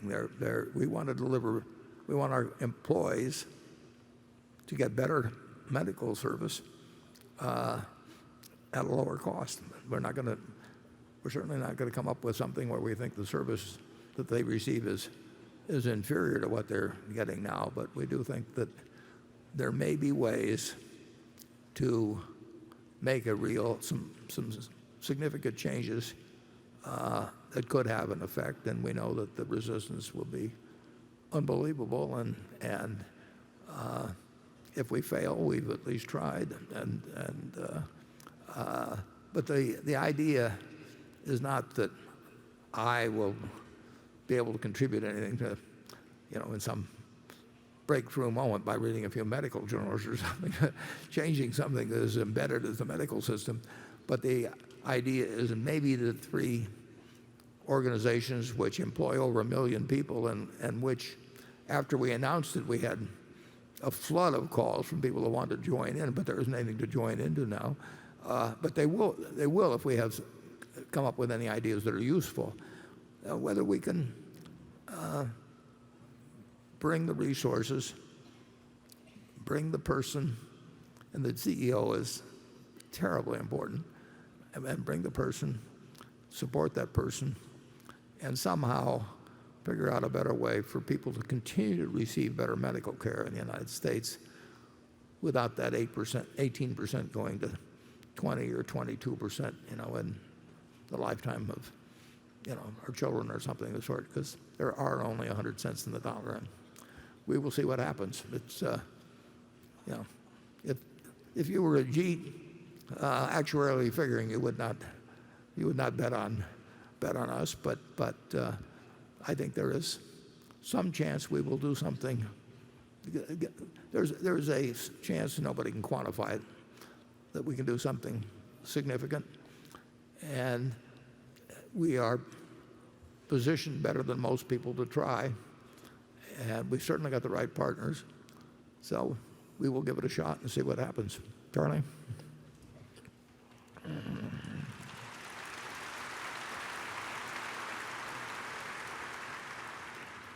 There is some precedent for success in this public service activity. If you go back many decades, John D. Rockefeller I, using his own money, made an enormous improvement in American medical care. Perfectly enormous. In fact, there's never been any similar improvement done by any one man since that marvels it. So Warren, having imitated Rockefeller in one way, is just trying another, and maybe it'll work. Rockefeller incidentally lived a very long time, so I'm trying to imitate him 3 ways there. We'll see what happens, but we're making a lot of progress, and I think we'll probably have a CEO within a couple of months, but if we don't have one, we're not going to pick somebody just because we want to meet any deadline or anything like that. We've got these wonderful partners. We don't have a partnership agreement among us. Somebody started drawing up one in the legal department, and the CEO just put a stop to it. I mean, you do have places that have a lot of resources, and while we all have our share of bureaucracy, we can cut through it if we've got something that we really think makes sense. And we will get the support. We get a lot of resistance too, but we will get the support of a lot of American business if we can come up with something that makes sense. But if it was easy, it would have already been done. There's no question about that. It's not easy. No. But it should be tried. Okay. Becky? This question comes from David Rolfe, who is with Wedgwood Partners and has been, the company has been shareholders in Berkshire since 1989. The stock is currently the largest holding in their stocks, 18 stocks. He asks this question. Over the past 2 years, you have listed the individual fund-to-funds performance from protege partners. When will you start showing the annual performance on $25 billion that Ted and Todd manage? Can you state if either Ted or Todd has beaten the S&P 500 index over the last 5 years? Yeah. Both. We'll probably never report their individual performance. But you can be sure that I have an enormous interest in, as does Charlie, in how much we think they contribute to Berkshire, and they've been terrific. They not only have the intellect and the record, but they are exceptional human beings. And Todd has done a tremendous amount of work, for example, on the medical project, and Ted is. I've given him several things, and he's done them better than I can do them. So the record since inception, and I'm measuring it, Ted came later than Todd, a year or so later. But the record since inception is almost identical, both for the two managers from their different inceptions, and matching the S&P. And they've received some incentive compensation, which they only get if they beat the S&P. And as I say, they're just slightly ahead. That really hasn't. It's been better than I've done, so naturally I can't criticize it. They were two very, very, very good choices. Charlie? You did report it in a previous year. You just didn't do it this year. But now you have your report. No. Yeah. Well, I would. The problem that all of us has is size. It's harder to run even $12 or $13 billion, frankly, than it is to run a $1 billion, and if you're running $1 million or something of the sort, it's a whole different game. You'd agree with that, wouldn't you, Charlie? Of course. Yeah. Okay. Just like any good lawyer, you never ask them a question unless you think you know the answer they're going to give. Okay, Gary. My question's on Geico. Last year you promised growth and delivered. But along the way, the combined ratio was moving up, and it was the first time it was over 100 in about 15 years. Granted, some of that was catastrophes, but even excluding catastrophes, there was something going on in the loss trends that caused you to slow down that growth, at least as we got to the latter part of the year. And I wondered if you could tell us what was going on. And I did look this morning, too, so it looked like the first quarter settled down a little bit, but I'd still like to know about the fourth quarter. Yeah, sure. The only thing I differ with the question on slightly, when you say it caused us to slow down, we didn't want to slow down the growth. I mean, you're looking at a guy here that has never wanted to slow down the growth at Geico. The growth did slow down, but it wasn't because we wanted it to. Our prices that led to the underwriting loss, we'd have been slightly in the black without the catastrophes, but if we hadn't have paid our light bills, we might have been in the black too. I mean, this except for stuff doesn't mean much in insurance, as far as I'm concerned. If you look at the first quarter, our margins were around 7%, which is actually a little more than we aimed for. And I've received the the preliminary figures for April, and they're similar. So the underwriting gain or margins are perfectly satisfactory now, and we'd love to get all the growth we can, and we will gain market share this year, and we gained market share. When Tony took over the place, in 1993, it was 2 and a very small fraction percent, and it'll be 13% of the 13% of the households in the country now, and we will keep gaining share. We will keep writing profitably most of the time, and every now and then our rates will be slightly inadequate, modestly inaccurate, and inadequate, I should say, or we'll have maybe some big losses on hurricanes or something of the sort, or we'll have a Sandy in New York. But Geico is a jewel, and it's really we've got some others we feel awfully close to similarly about, but it's an incredible company. It has a culture all of its own. It's saving its customers probably $4 or $5 billion a year against what they would otherwise be paying based on the average in auto insurance, and it will be profitable on underwriting a very high percentage of the year. It contributed another $2 billion to float last year. It is a terrific company, and like I say, the first 4 months are dramatically better. Now, there's some seasonal in auto insurance, so the first quarter is usually the best of the 4 quarters, but it's not a dramatic seasonal. So I think when you read the 10Q, and you can take my word for April, I think Geico is on a good profit track as well as a good growth track, and the more it grows, the better I like it. Charlie? Well, I think you've said it perfectly. Huh. It was never very bad, and it's better now. Okay, station 5. Good morning, Warren Buffett and Charlie Munger. My name is Ethan Raposa, and I am from Omaha, Nebraska. My question is, how will Donald Trump's tariffs affect the manufacturing business of Berkshire Hathaway? Well, to date, steel costs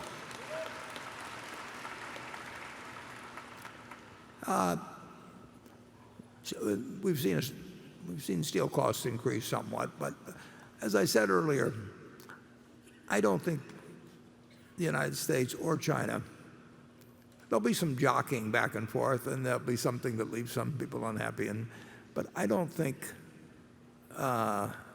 either country will dig themselves into something that precipitates and continues any kind of real trade war in this country. We've had that in the past a few times, and I think we've learned a general lesson on it. But there will be some things about our trade policies that irritate others, and there'll be some from others that irritate us, and there'll be some back and forth. But in the end, I don't think we'll come out with a terrible answer on it. Charlie, I'll let you. Well, steel the conditions in steel were almost unbelievably adverse to the American steel industry. You know, even Donald Trump can be right on some of this stuff. The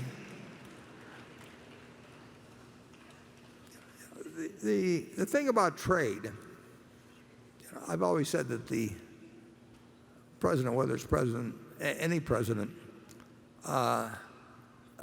needs to be an educator in chief, which Roosevelt was in the Depression. That's why he had those fireside chats, and it was very important that he communicated to the people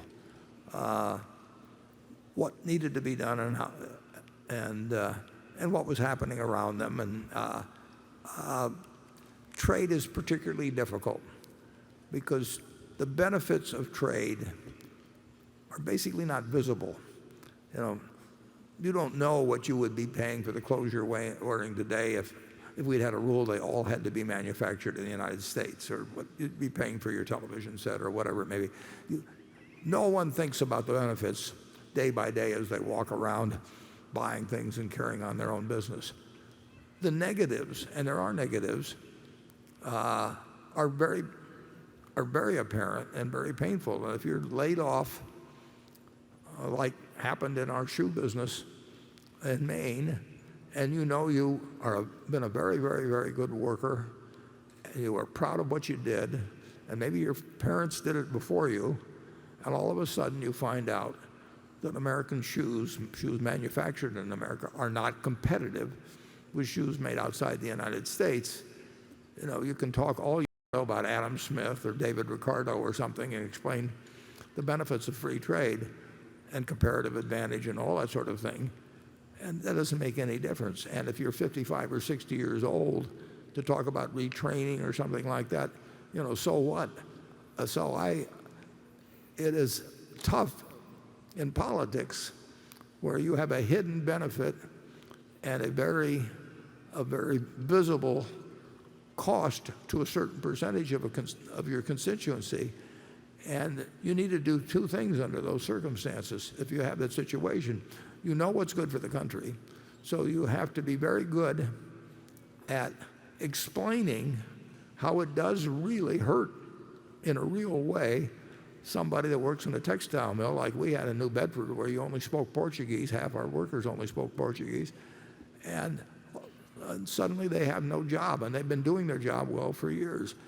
You've got to do two things. You have to understand that's the price individuals pay for what's good for the collective good, and secondly, you got to take care of the people that were retraining as a joke because of their age or whatever it may be, and you've got to take care of the people that become the roadkill in something that is collectively good for us as a country, and that takes society acting through its representatives to develop the policies that will get us the right collective result and not kill too many people economically in the process. And we've done that in various arenas over the years. The people in their productive years do help take care of the people that are too old and too young. I mean, every time a baby is born in the United States, we take on an obligation of educating them for 12 years. It'll cost $150,000 now. We have a system that has a bond between the people in their productive years and the ones in the young and old, and it gets better over time. Far from perfect now, but it has gotten better over time, and I believe that trade, properly explained and with policies that take care of the people that are roadkill, is good for our country and can be explained. But I think it's been a tough sell to a guy that made shoes in Dexter, Maine, or worked on a loom in New Bedford, Mass, or works in a steel mill in Youngstown, Ohio. So.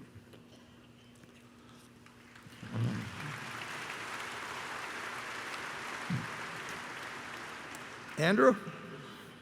Okay, Warren, this question comes from a Berkshire shareholder who says they've been a shareholder for 10 years. I should say this may be one of the most pointed questions I've ever received for you. But you've elected to give it, though, anyway. But I did. The shareholder writes, I have watched the movie every year at this meeting when you testify in front of Congress on behalf of Solomon as the symbol of what it means to have a moral compass. Investors are increasingly looking to invest in companies that are socially and morally responsible. So I was disturbed when you were asked on CNBC about the role that business could play in sensible policies around the sales of guns. You said you didn't think business should have a role at all, and you wouldn't impose your values on others. I was even more surprised when you said you'd be okay with Berkshire owning shares in gun manufacturers.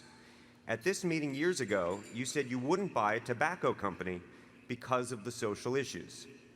The idea that Berkshire would associate with any company as long as it isn't illegal seems at odds with everything I think you stand for. Please tell us you misspoke. Well, let's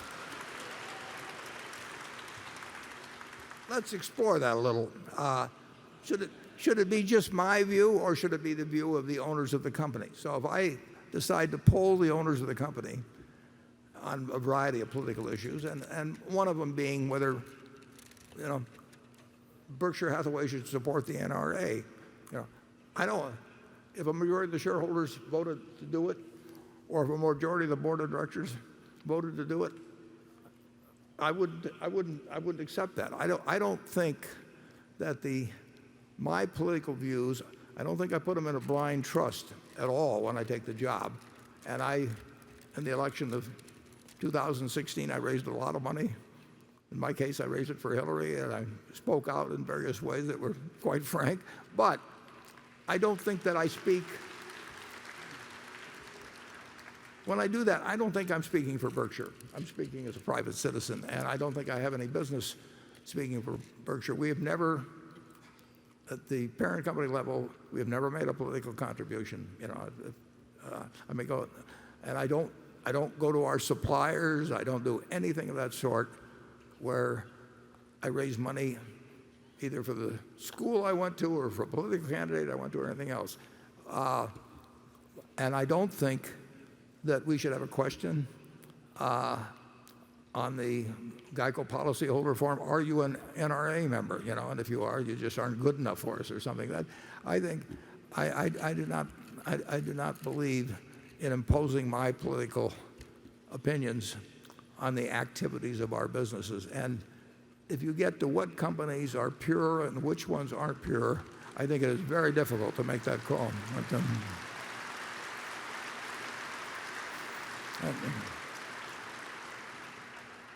I think with that response, I'm almost afraid to call on Charlie, but go ahead, Charlie.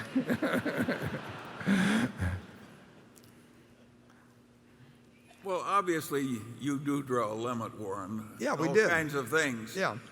which are beneath us, even though they're legal. But we don't necessarily draw it perfectly because we've got some sort of supreme knowledge. We just do the best we can. And certainly we're not going to ban all guns surrounded by wild turkeys in Omaha.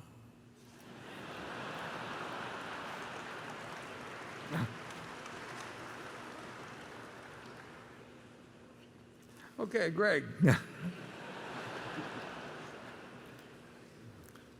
Warren, this question is also based on something you said more recently, so I can't guarantee it's going to be any easier. You recently noted that you prefer share repurchases over dividends as a means for returning capital to shareholders should Berkshire's cash balances continue to rise and hit the $150 billion threshold you noted as being difficult to defend to shareholders at last year's annual meeting. While I understand the rationale for not establishing a regular dividend, a one-time special dividend could be a useful option for returning a larger chunk of Berkshire's excess capital to shareholders without the implied promise to keep paying a regular dividend forever. The drawback with the special dividend, though, is that it would lead to an immediate decline in book value and book value per share, whereas a larger share repurchase effort, while depressing book value, would reduce Berkshire's share count, limiting the impact on book value per share. If we do happen to get a few years out and Berkshire does hit that $150 billion threshold because valuations continue to be too high, both for acquisitions and for the repurchase of company stock, would you consider a one-time special dividend as a means for returning capital to shareholders? Well, if we thought we couldn't use capital effectively, we would try to figure out the most effective way of returning capital to shareholders. And you could, I would have probably I think it'd be unlikely we'd do it by a special dividend. I think it'd be more likely we'd do it by a repurchase if the repurchase didn't result in us paying a price above intrinsic value per share. We're never going to do anything that we think is harmful to continuing shareholders. So if we think the stock is intrinsically worth X and we would have to pay some multiple, some modest multiple even above that to repurchase shares, we wouldn't do it because we would be hurting continuing shareholders to the benefit of the people who are getting out. But we will try and do whatever makes the most sense, but not with the idea that we have to do something every day because we simply can't find something that day. We had a vote, as you know, I don't know, a few years back on whether people wanted the dividend, and the B shares, so we're not talking my shares or Charlie's or anything, but the B shares voted 47-1 against it. So I think through self-selection of who becomes shareholders, I don't think shareholders world or countrywide on all stocks would vote 47-1 at all. But we get self-selection in terms of who joins us, and I think they expect us to do whatever we think makes the sense for all shareholders. And obviously, if we really thought we never could use the money effectively in the business, we should get it out one way or another. And you've got a bunch of directors who own very significant amounts of stock themselves, and you can expect them to think like owners. That's the reason they're on the board, and you can expect the management to think like owners, and owners will return money to all of the owners if they think it makes more sense than continuing to look for things to do. But we invested in the first quarter, maybe you have to look it up certainly through April, probably close to $15 billion or something like that net. So, and we won't always be in a world of very low interest rates, nor high private market prices. So we will do what makes the most sense. But I can't see us ever making a special, or it's very unlikely we would just pay out a big special dividend. I think that if we put that to the vote of the shareholders, and Charlie and I did not vote, I think we would get a big negative vote, and I'd be willing to make a bet on that one. Charlie? Well, as long as the existing system continues to work as well as it has, why would we change it? We've got a whole lot of people that are accustomed to it, who've done well under it, and And if conditions change, why, we're capable of changing our minds if the facts change. Yeah, and we've done that several times. Yes. Yeah. Although I must say it's a little hard. It always brings me back to earth. Okay, station 6. Hi, good morning, Mr. Buffett and Mr. Munger. My name is Steffi Yu from Horizon Insights, a China-focused research firm based in Shanghai. So I have a lot of mutual fund clients in China who are very young, relatively younger, and they manage a smaller portion of funds.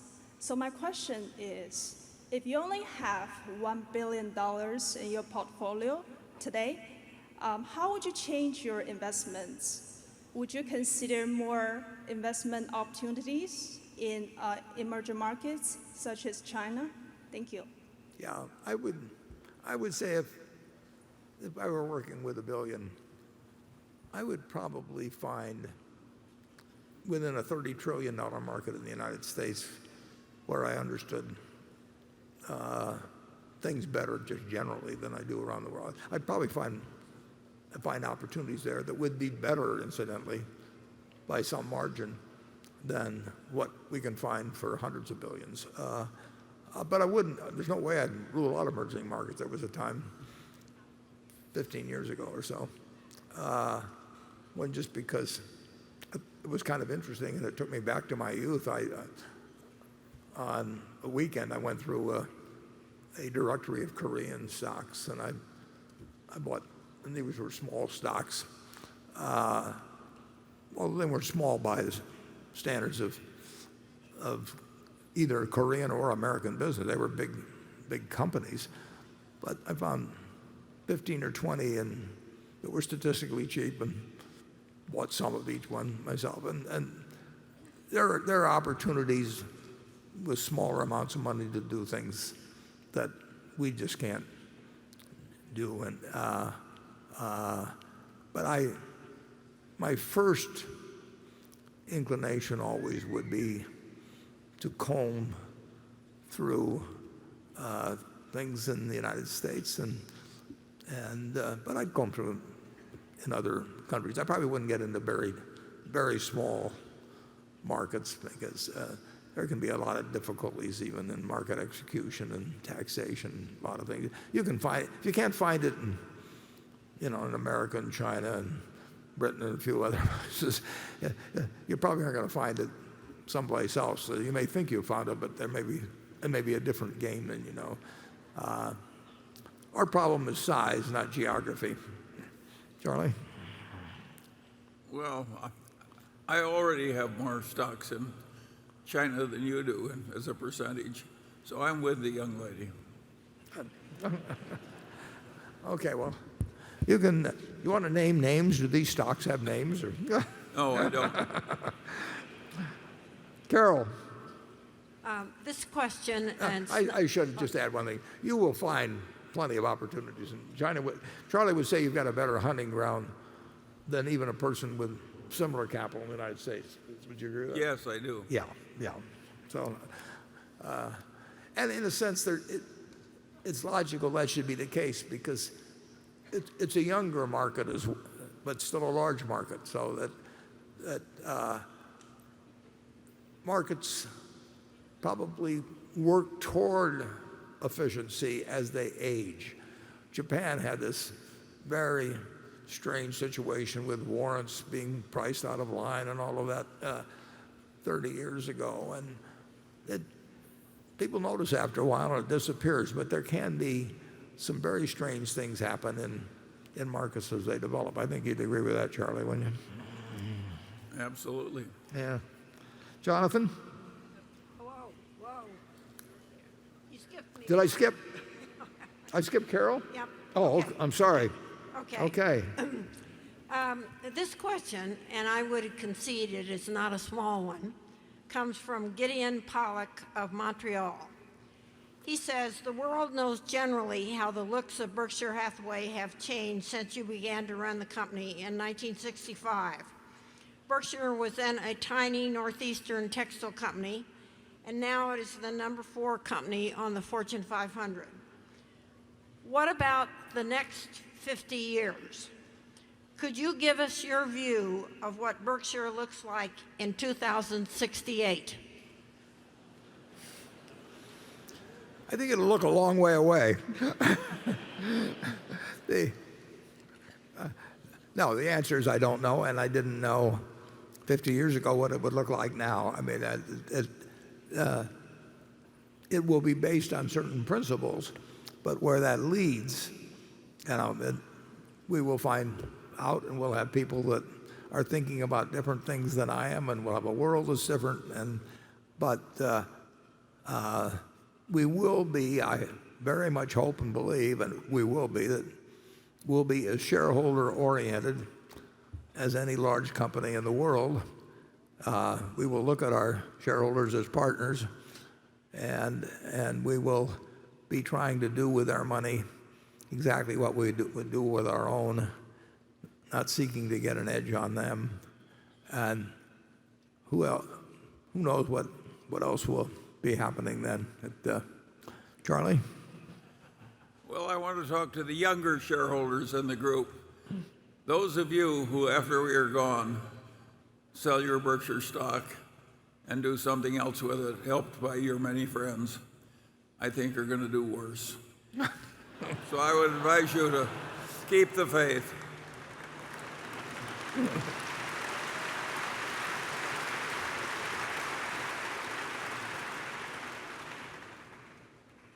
Well, by the way, some of that has already happened in many families.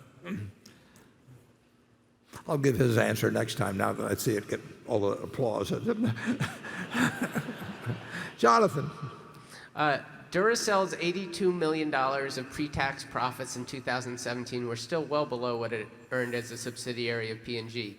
Can you clarify or quantify to what extent transition costs or purchase price accounting impacts at the segment level were still temporarily a burden last year? Or is it possible that the GAAP earnings contribution simply reflects a commoditization of the category given the entry of Amazon into the battery market? I did see that Duracell's earnings were up in the first quarter. Is that a sign of a more meaningful contribution in 2018 and beyond as you finish right-sizing the manufacturing footprint and acquisition-related charges fall away? Yeah.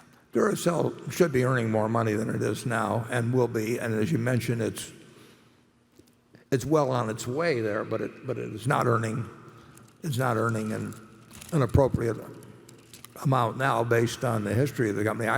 I was around when I was on the board of Gillette when Gillette bought Duracell, and I've seen what it does when it isn't managed to its full extent, and I saw what Jim Kiltz did with it at Gillette when he ran it, and there were a lot more transition problems in the purchase. For one thing, there's a lot of rules connected with our swap of our stock in P&G for Duracell. There are a lot of things that you cannot do that made sense to do in that period of transition from P&G's management to ours. But Duracell, the brand is strong, very strong. The product line is very strong.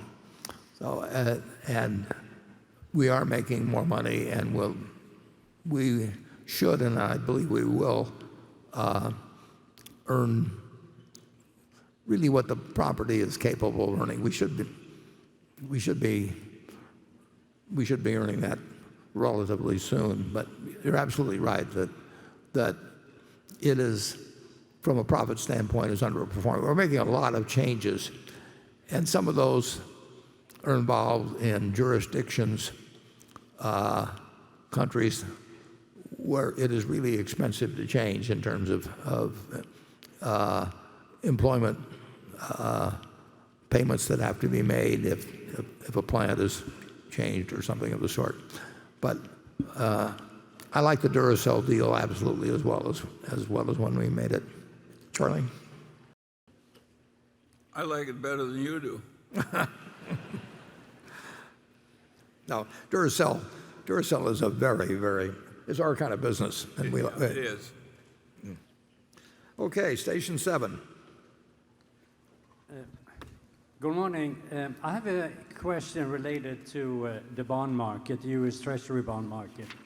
My name is Ole Larsen. I live in the San Francisco Bay Area, and I never worked in the financial industry. I started out buying penny mining stocks on the Vancouver Stock Exchange, and then a decade later I got married, and my wife convinced me to buy Berkshire shares. That was probably a good decision. So my question is, I read the newspapers about the Federal Reserve and the inflation numbers, and there must be an increased supply of treasury bonds that must go to auction. And my question is, what do you expect that to impact yield or interest rate? Yeah, well, the answer is I don't know. And the good news is nobody else knows, including members of the Federal Reserve and everyone. There are a lot of variables in the picture. And the one thing we know is we think that long-term bonds are a terrible investment. And at current rates or anything close to current rates. So basically all of our money that is waiting to be placed is in Treasury bills that I think have an average maturity of 4 months or something like that at most. The rates on those have gone up lately, so that in 2018, my guess is we'll have at least $500 million more of pre-tax income than we would have had from the bills last year. But they still, it's not because we want to hold them, we're waiting to do something else. But long-term bonds, they're basically at these rates. It's almost ridiculous when you think about it, because here the Federal Reserve Board is telling you we want 2% a year inflation, and the very long bond is not much more than 3%. And of course, if you're an individual and you pay tax on it, you're going to have some income taxes to pay. And let's say it brings your after-tax return down to 2.5%. So the Federal Reserve is telling you that they're going to do whatever's in their power to make sure that you don't get more than 0.5% a year of inflation-adjusted income. And that seems to me I wouldn't go back to penny stocks, but I think I would stick with productive businesses or certain other productive assets by far. But what the bond market does in the next year, you've got trillions of dollars in the hands of people that are trying to guess which maturity would be the best to own and all that sort of thing. And we do not bring anything to that game that would allow us to think that we've got an edge. Charlie? Well, it really wasn't fair for our monetary authorities to reduce the savings rates paid mostly to our old people with savings accounts as much as they did. But they probably had to do it to fight the Great Recession appropriately. But it clearly wasn't fair, and the conditions were weird. In my whole lifetime, it's only happened once that interest rates went down so low and stayed low for a long time. And it was quite unfair to a lot of people, and it benefited the people in this room enormously because it drove asset prices up, including the price of Berkshire Hathaway stock. So we're all a bunch of undeserving people, and I hope that we continue to be so. At the time this newspaper came out in 1942, the government was appealing to the patriotism of everybody. As kids, we went to school and we bought savings stamps to put in. Well, they first called them U.S. war bonds, then they called them U.S. defense bonds, and then they called them U.S. savings bonds. But they were called war bonds then. And you put up $18.75, and you got back $25 in 10 years. And that's when I learned that $4 for 3 in 10 years was 2.9% compounded. They had to put in small print that, and even an 11-year-old could understand that 2.9% compounded for 10 years was not a good investment. But we all bought them. It was part of the war effort basically, and the government knew. I mean, you knew that significant inflation was coming from what was taking place in finance in World War II. We actually were on a massive Keynesian type behavior, not because we elected to follow Keynes, but because war forced us to have this huge deficit in our finances, which took our debt up to 120% of GDP. And it was the great Keynesian experiment of all time, and we backed into it, and it sent us on a wave of prosperity like we've never seen. So you get some accidental benefits sometimes. But the United States government then was urging every citizen to put their money into a fixed dollar investment at 2.9% compounded for 10 years. And I think Treasury bonds have been unattractive ever since, with the exception of the early 80s. That was something at that time. I mean, you really had a chance to buy. You had a chance to invest your money by buying zero coupon Treasury bonds, and in effect guarantee yourself that for 30 years you would get a compounded return, of something like 14% for 30 years of your lifetime. So every now and then something really strange happens in markets, and the trick is to not only be prepared, but to take action when it happens. Charlie, did you ever buy any war bonds? Or? No, I never bought war bonds. No. Used to be like, take me. I didn't have any money when I was in the war. Well, that's a good reason not to buy. Okay, Becky. This question comes from Angus Hanton, who he and his wife are based in London, and he says they've been shareholders in Berkshire Hathaway for over 30 years. He says, we have all read about the zero-based budgeting that has been so effective with Kraft Heinz and other investments that you've done with 3G Partners. Can we expect these cost reduction techniques to be used by your managers in other parts of the Berkshire Hathaway enterprise?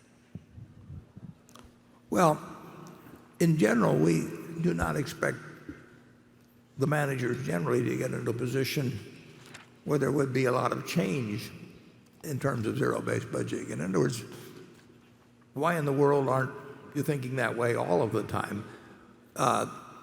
The 3G people have gone into certain situations where there were probably primarily in personnel, but in other expenses as well, a lot of expenses that were not delivering a dollar of value per dollar expended. And so they made changes very fast that to a situation that probably shouldn't have existed in the first place. Whereas we hope that our managers take a Geico. Geico's gone from, I think, 8,000 to 39,000 people since we bought control, but they're all very productive. I mean, you would not find a way for a 3G operation to take thousands of people out of there. On the other hand, I can think of some organizations where you could take a whole lot of people out where it isn't being done because the businesses are very profitable to start with. That's what happened with the tobacco companies, actually. They were so profitable that they got all kinds of people around that weren't really needed, but the money just flowed in. So our managers have different techniques of keeping track of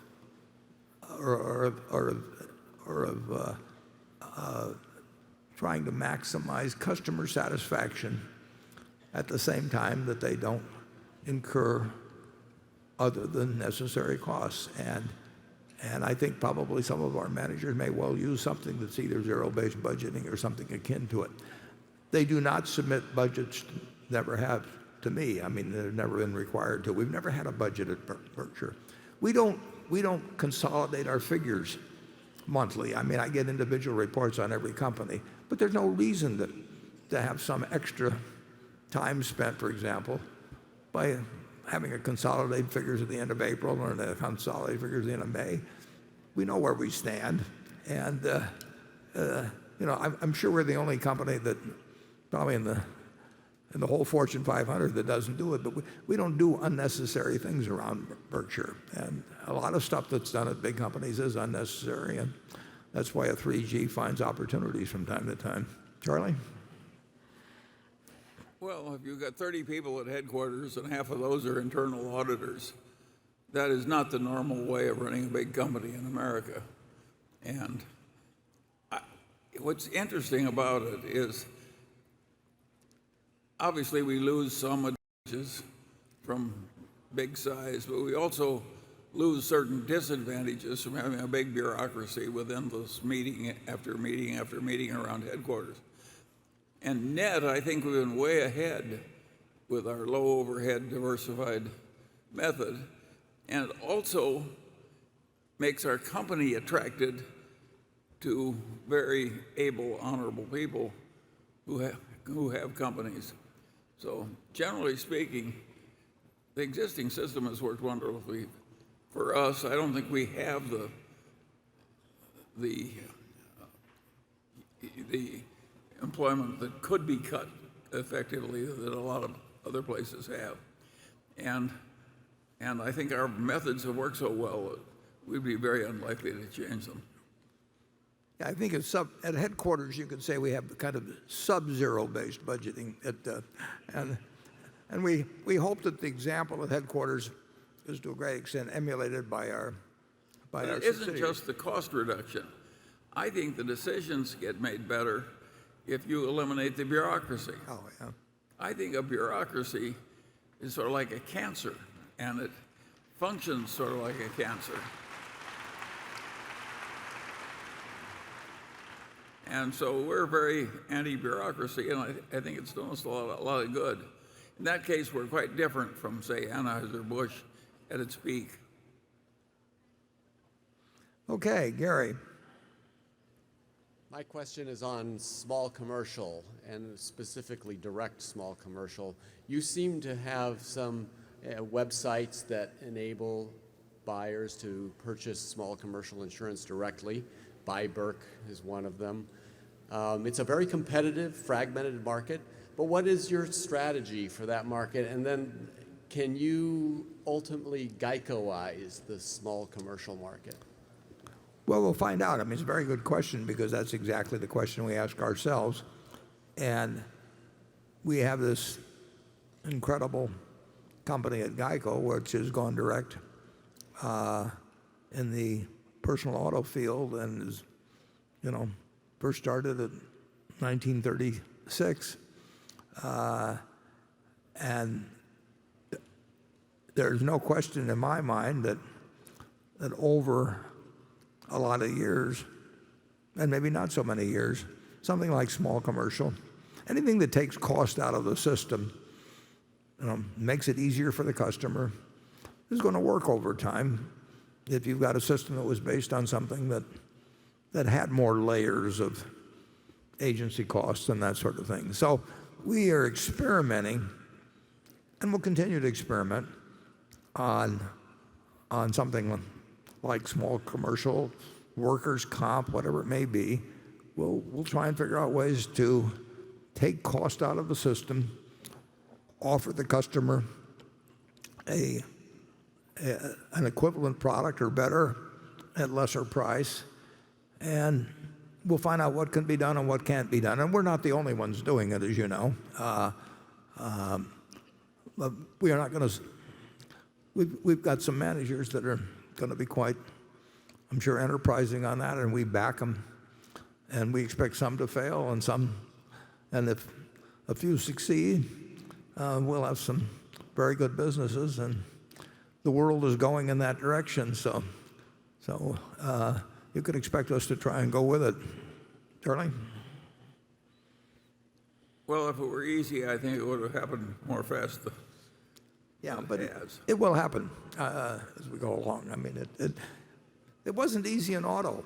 I mean, when you think about it. No, it wasn't. I mean, it was a system with all kinds of extra costs to go back to the turn of the 19th century into the 20th. I mean, it was built on fire insurance and strong general agencies, and that slopped over into auto when the auto came along in 1903 from Ford or whatever. And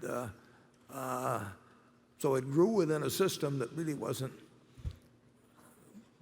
very efficient compared to what was available. But it took State Farm initially to go to a direct or a captive agency system, and then it took USAA, and then later Geico, and then later Progressive to go to direct systems that are even more efficient and consumer friendly. And the same thing is going to happen to some degree in all kinds of industries, and certainly small commercial. Somebody will It could succeed. happen, but it will be slow. It takes an amazingly long time. I mean, but the battle doesn't always go to the strong and the race to the swift, but that's the way to bet, as they say. So, okay, station 8. Austin Merriam from Jacksonville, Florida. Mr. Buffett, with the recent news of the partnership between you, Mr. Bezos, and Mr. Diamond to challenge the healthcare industry and the self-admitted difficulties you are running across, this would lead me to believe the industry has higher barriers to entry than may have originally been hypothesized, a larger moat, if you will. Would that justify a higher earnings multiple for established players in the industry, such as PBMs, for example? Well, just though the system may have a moat against intruders, it doesn't mean that everybody operating within the system has individual moats, for one thing. Now, we are, if this new triumvirate succeeds at all, we are attacking an industry moat. And I'm defining industry very broadly, healthcare, not just healthcare insurers or this or that. We're trying to figure out a better way of doing it, and making sure that we're not sacrificing care, and the goal is to improve care. And like I say, it's a lot bigger than a single company's moat. It's bigger than a component of the industry's moat. The moat held by the whole system, since it interacts in so many ways, is actually, that's the moat that essentially has to be attacked, and that's a huge moat. And like I say, we'll do our best. But I hope if we fail, I hope somebody else succeeds. Charlie? Well, I suspect that eventually, when the Democrats control both houses of Congress and the White House, we will get single-payer medicine. And I don't think it's going to be very friendly to many of the current PBMs.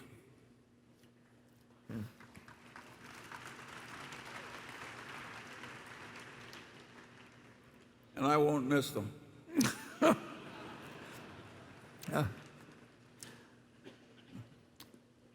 Andrew? This question comes from Keeley, and actually is directly about the issue of moats. He notes that Elon Musk this week on his Tesla earnings call said the following, quote, "I think moats are lame. They are like nice in a sort of quaint vestigial way, and if your only defense against invading armies is a moat, you will not last long. What matters is the pace of innovation. That is the fundamental determinant of competitiveness," unquote. So Warren, it seems the world has changed. Business is getting more competitive, pace of innovation, technology is impacting everything. Is Elon right? Let me answer that one, Warren. Elon says a conventional moat is quaint, and that's true of a puddle of water. And he says that the best moat would be to have a big competitive position. and that is also right. You know, it's ridiculous.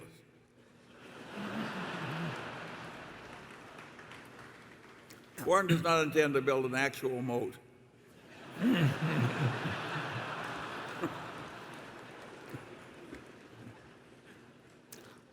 Even though they're quaint. Yeah. There's certainly a great number of businesses. This has always been true, but it does seem like it. The pace has accelerated and so on in recent years. There's been more moats that have become susceptible to invasion than seemed to be the case earlier. But there's always been the attempt to do it. And here and there are probably places where the moat is as strong as ever. But certainly you can work at, certainly should be working at improving your own moat and defending your own moat all the time. And Elon may turn things upside down in some areas. I don't think he'd want to take us on in candy, but and we've got some other businesses that wouldn't be so easy to. You can look at something like Granimals out there in the other room, and it won't be technology that takes away the business in Granimals. It may be something else that catches the young kid's fantasy or something, but there are some pretty good moats around. Being the low-cost producer, for example, is a terribly important moat. And something like Geico, technology has really not brought down the cost that much. And I think our position as there are a couple of companies that have costs as low as ours, but among big companies, we are a low-cost producer, and that is not bad when you're selling an essential item. Okay, Greg. Warren, Berkshire Energy has benefited greatly from operating under the Berkshire umbrella. By not having to pay out 60 to 70% of earnings annually as a dividend, the company was able to amass $9 billion in capital the past 5 years and closer to $12 billion in the past 10. Money that could be allocated to acquisitions and capital spending, especially on renewables. While tax credits for solar energy don't run out until next year, we've already seen a dramatic reduction in Berkshire Energy's capital commitment to solar projects.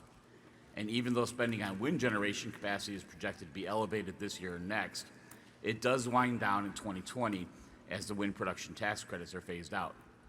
Absent a major commitment to additional capital projects, it looks like Berkshire Energy's expenditures in 2021 will be its lowest since 2012, leaving the firm with more cash on hand than it has had in some time.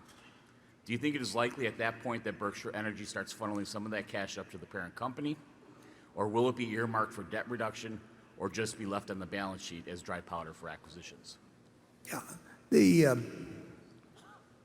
you're right about when tax credits phase out and all of that, although as you know, they've extended that legislation in the past, and who knows exactly what the government's position will be on incentivizing various forms of alternative energy. But my guess is, I mean, if you take the logical expenditures that may be required in all aspects of the public, of electric generation and the utility business generally, I think there'll be a lot of money spent, and the question is whether we can spend it and get a reasonable return on it. And there again, we'll do what's logical. There are three shareholders basically of Berkshire Hathaway Energy. Berkshire Hathaway itself owns 90% of it, and Greg Abel and his family perhaps, and Walter Scott and again family members own the other 10%. And we all have an interest in employing as much capital as we can, and we'll know when it can be done and when it can't be done, and there's no tax consequences to Berkshire at all. So, but the three partners will figure out which makes the most sense. But when you think of what might be done to improve the grid in the U.S. and the fact that we do have the capital, I wouldn't be surprised if we find good uses for capital in Berkshire Hathaway Energy and for a long time in the future. Charlie? Yeah, well, I think there'll be huge opportunities in Berkshire Energy as far ahead as you can see to deploy capital very intelligently. So I think the chances of a big dividend is approximately zero. Yeah. And we've not only got the money to an extent that virtually no utility company does, and we've also got the talent too. I mean, we've got a very, very talented organization there. So it's a big field, and we've got shareholders that are capitalists, and we've got managers that are terrific, and you would think we'd find something intelligent to do over time in the field. So far we have. I mean, we've owned it now for close to 20 years, and we've deployed a lot of capital, and so far so good. I mean, it's you look at the improvements that can be made in our utility system in the United States. You're talking hundreds and hundreds and hundreds of billions of dollars, if not trillions. So, where else but Berkshire you look for that kind of money? Okay, Station 9. I'm Richard Surser from Tucson, Arizona. At Berkshire, what counts most are increases in our normalized per share earning power. That was in your last letter. What is our normalized per share earning power as you estimate it? Well, I would say that what you saw in the first quarter under these tax rates would probably be a reasonable guess. Obviously it depends on the economy in any given year.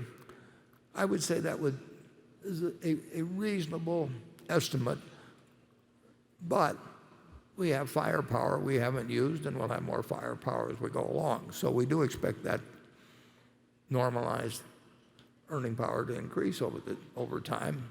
And if it doesn't, one way or another, we're failing you because we're retaining those earnings. So I don't see anything abnormal in our earnings, figured now at a 21% federal rate.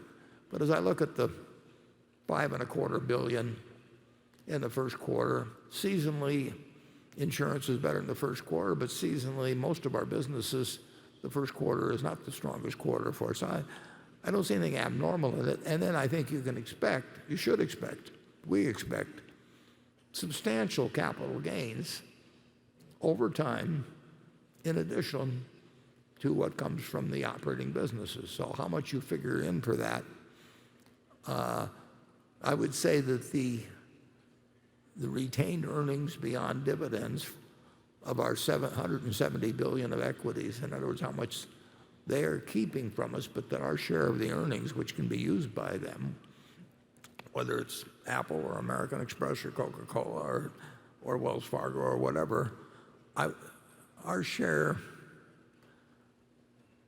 is in many billions of dollars annually. And one way or another, we think that those dollars will benefit us as much as if they'd been paid out. Now, in certain cases they won't, but in certain cases they'll excel the amount in terms of market value created. So there's many billions of dollars we are not showing in our earnings that is being retained by our investees. And one way or another, I think we'll get value received out of those. So you can take 20 or 21 billion under present tax rates, present economic conditions, and then we should get something from that, and we should get more when we get 100 billion of cash invested, and we should get more as we retain earnings. So we hope it adds up to a bigger number as we go along. Charlie? Well, I don't think our shareholders are going to see another increase in net worth of $65 billion in a single year, they may have to wait a while for another. But I don't think that, I think eventually another will come, and then another. Just be patient. Yeah, we don't regard the present situation as as disadvantageous, except we'd like to get more money out. But we like the businesses we have. We like the businesses that we own part of. We are not reflecting in the way we look at earnings. The dividends we get from those partially owned companies falls far short of what they're going to contribute, in our view, to Berkshire's overall earnings over time. We wouldn't own those stocks otherwise. And you also like the Apple and airline stocks you've recently purchased better than the cash you parted with. Absolutely, yeah. And that's quite a lot. Yeah. Okay, we won't pursue that further. Carol? This question is from Daniel Kane of Atlanta. Your annual letter this year pointed out that Berkshire has become a leader in real estate brokerage in the United States. Congratulations. That is a significant feat in less than 20 years. But let me mention a sticky point. If fees charged by stock market active managers are a drag on investor performance, I would argue that real estate commissions are no different and perhaps more detrimental, especially when one considers the lifetime effects of large, foregone upfront cash flows and the power of compounding interest. I would be pleased to hear your rejoinder on the points I've raised. Well, the purchase of a home is the largest financial transaction for a significant percentage of the population that they make, and a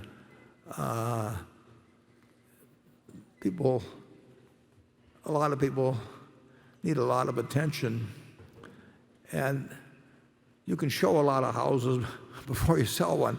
I would say this: if you look at our close to 50,000 agents now, I think they make a good living, or decent living, but I would say that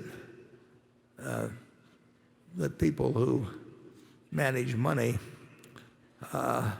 make a whole lot more money with perhaps less contribution to the welfare of the person that they're dealing with.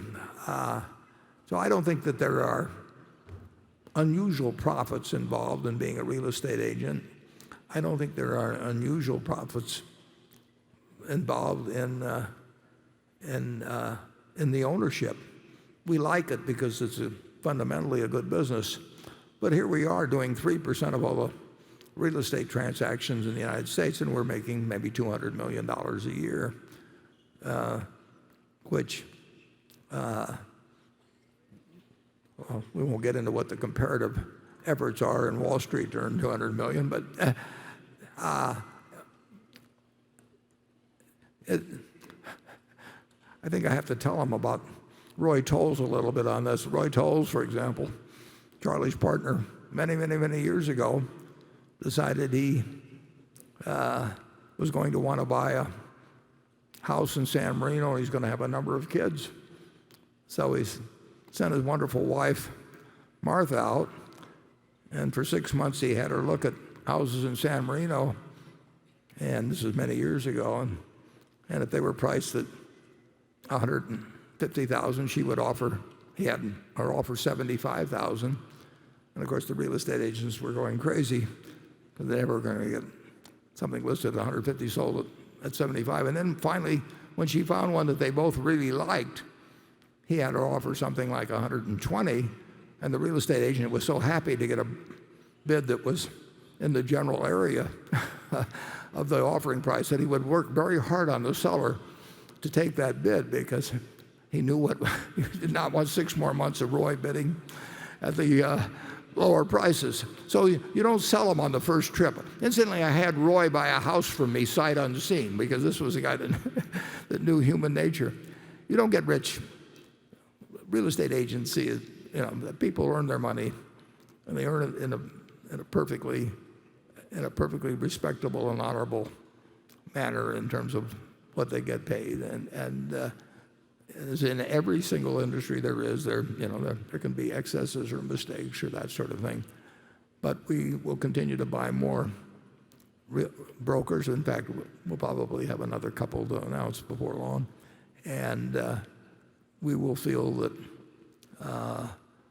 if we get to where we're doing 10% of the real estate brokerage business in the country and we're making $600 or $700 million a year pre-tax, we will not think that's a crazy amount of money to make for enabling 10% of 5 million people to change their homes every year in the United States. Charlie? Well, the commissions in real estate may get unreasonable if you're talking about $20 million houses. It seems a little ridiculous to pay a 5% commission on a $20 million transaction. But do any of us really care if the kind of people who pay $20 million for a house have a slightly higher commission? The ordinary commission is pretty well earned. Yeah, we have a number of brokerage firms. So the highest has their average transaction in one section of the country would be close to $600,000 a unit, but in terms of the sales price of the house. But in most of our real estate operations, the average price is more like $250,000 or something in that area. And you can show a lot of houses to make one $250,000 sale, and of course you split the listing company and the selling company are usually two different companies. So it does not strike me as excessive, and incidentally, it doesn't strike the people in the industry that way easier. It has not been particularly susceptible to online type substitution or something of the sort. The real estate agent earns their commission in most cases, but Charlie's had more experience with $20 million houses, so he will comment on that area. Okay, we'll have one more question before we break. Jonathan? Given the changes in consumer tastes in the food business and Kraft Heinz's already high margin structure, do you think the brands they own today plus new product introductions can together maintain or increase the current level of profits over the next 10 years without the benefit of acquisitions? Is there anything in their portfolio besides ketchup that is enjoying growing demand? Well, in effect, you're asking me whether Kraft Heinz is a good buy, and we don't want to give information on marketable securities like in that manner. But yeah, there are a number of items besides ketchup that enjoy growing demand, and some vary quite a bit by geography. There's enormous differences in the penetration of various products in the portfolio. Consumer packaged goods are still a terrific business in terms of return on invested assets, but the population worldwide grows fairly smallly and at a fairly minor rate, and people are going to eat about the same amount, and there is some more willingness to experiment, or go for organic products of the sort. It's a very good business, and there are new products coming out constantly. It's not one where you're going to get terrific organic growth, but it never has been. And I like the business, and we own 26% of it.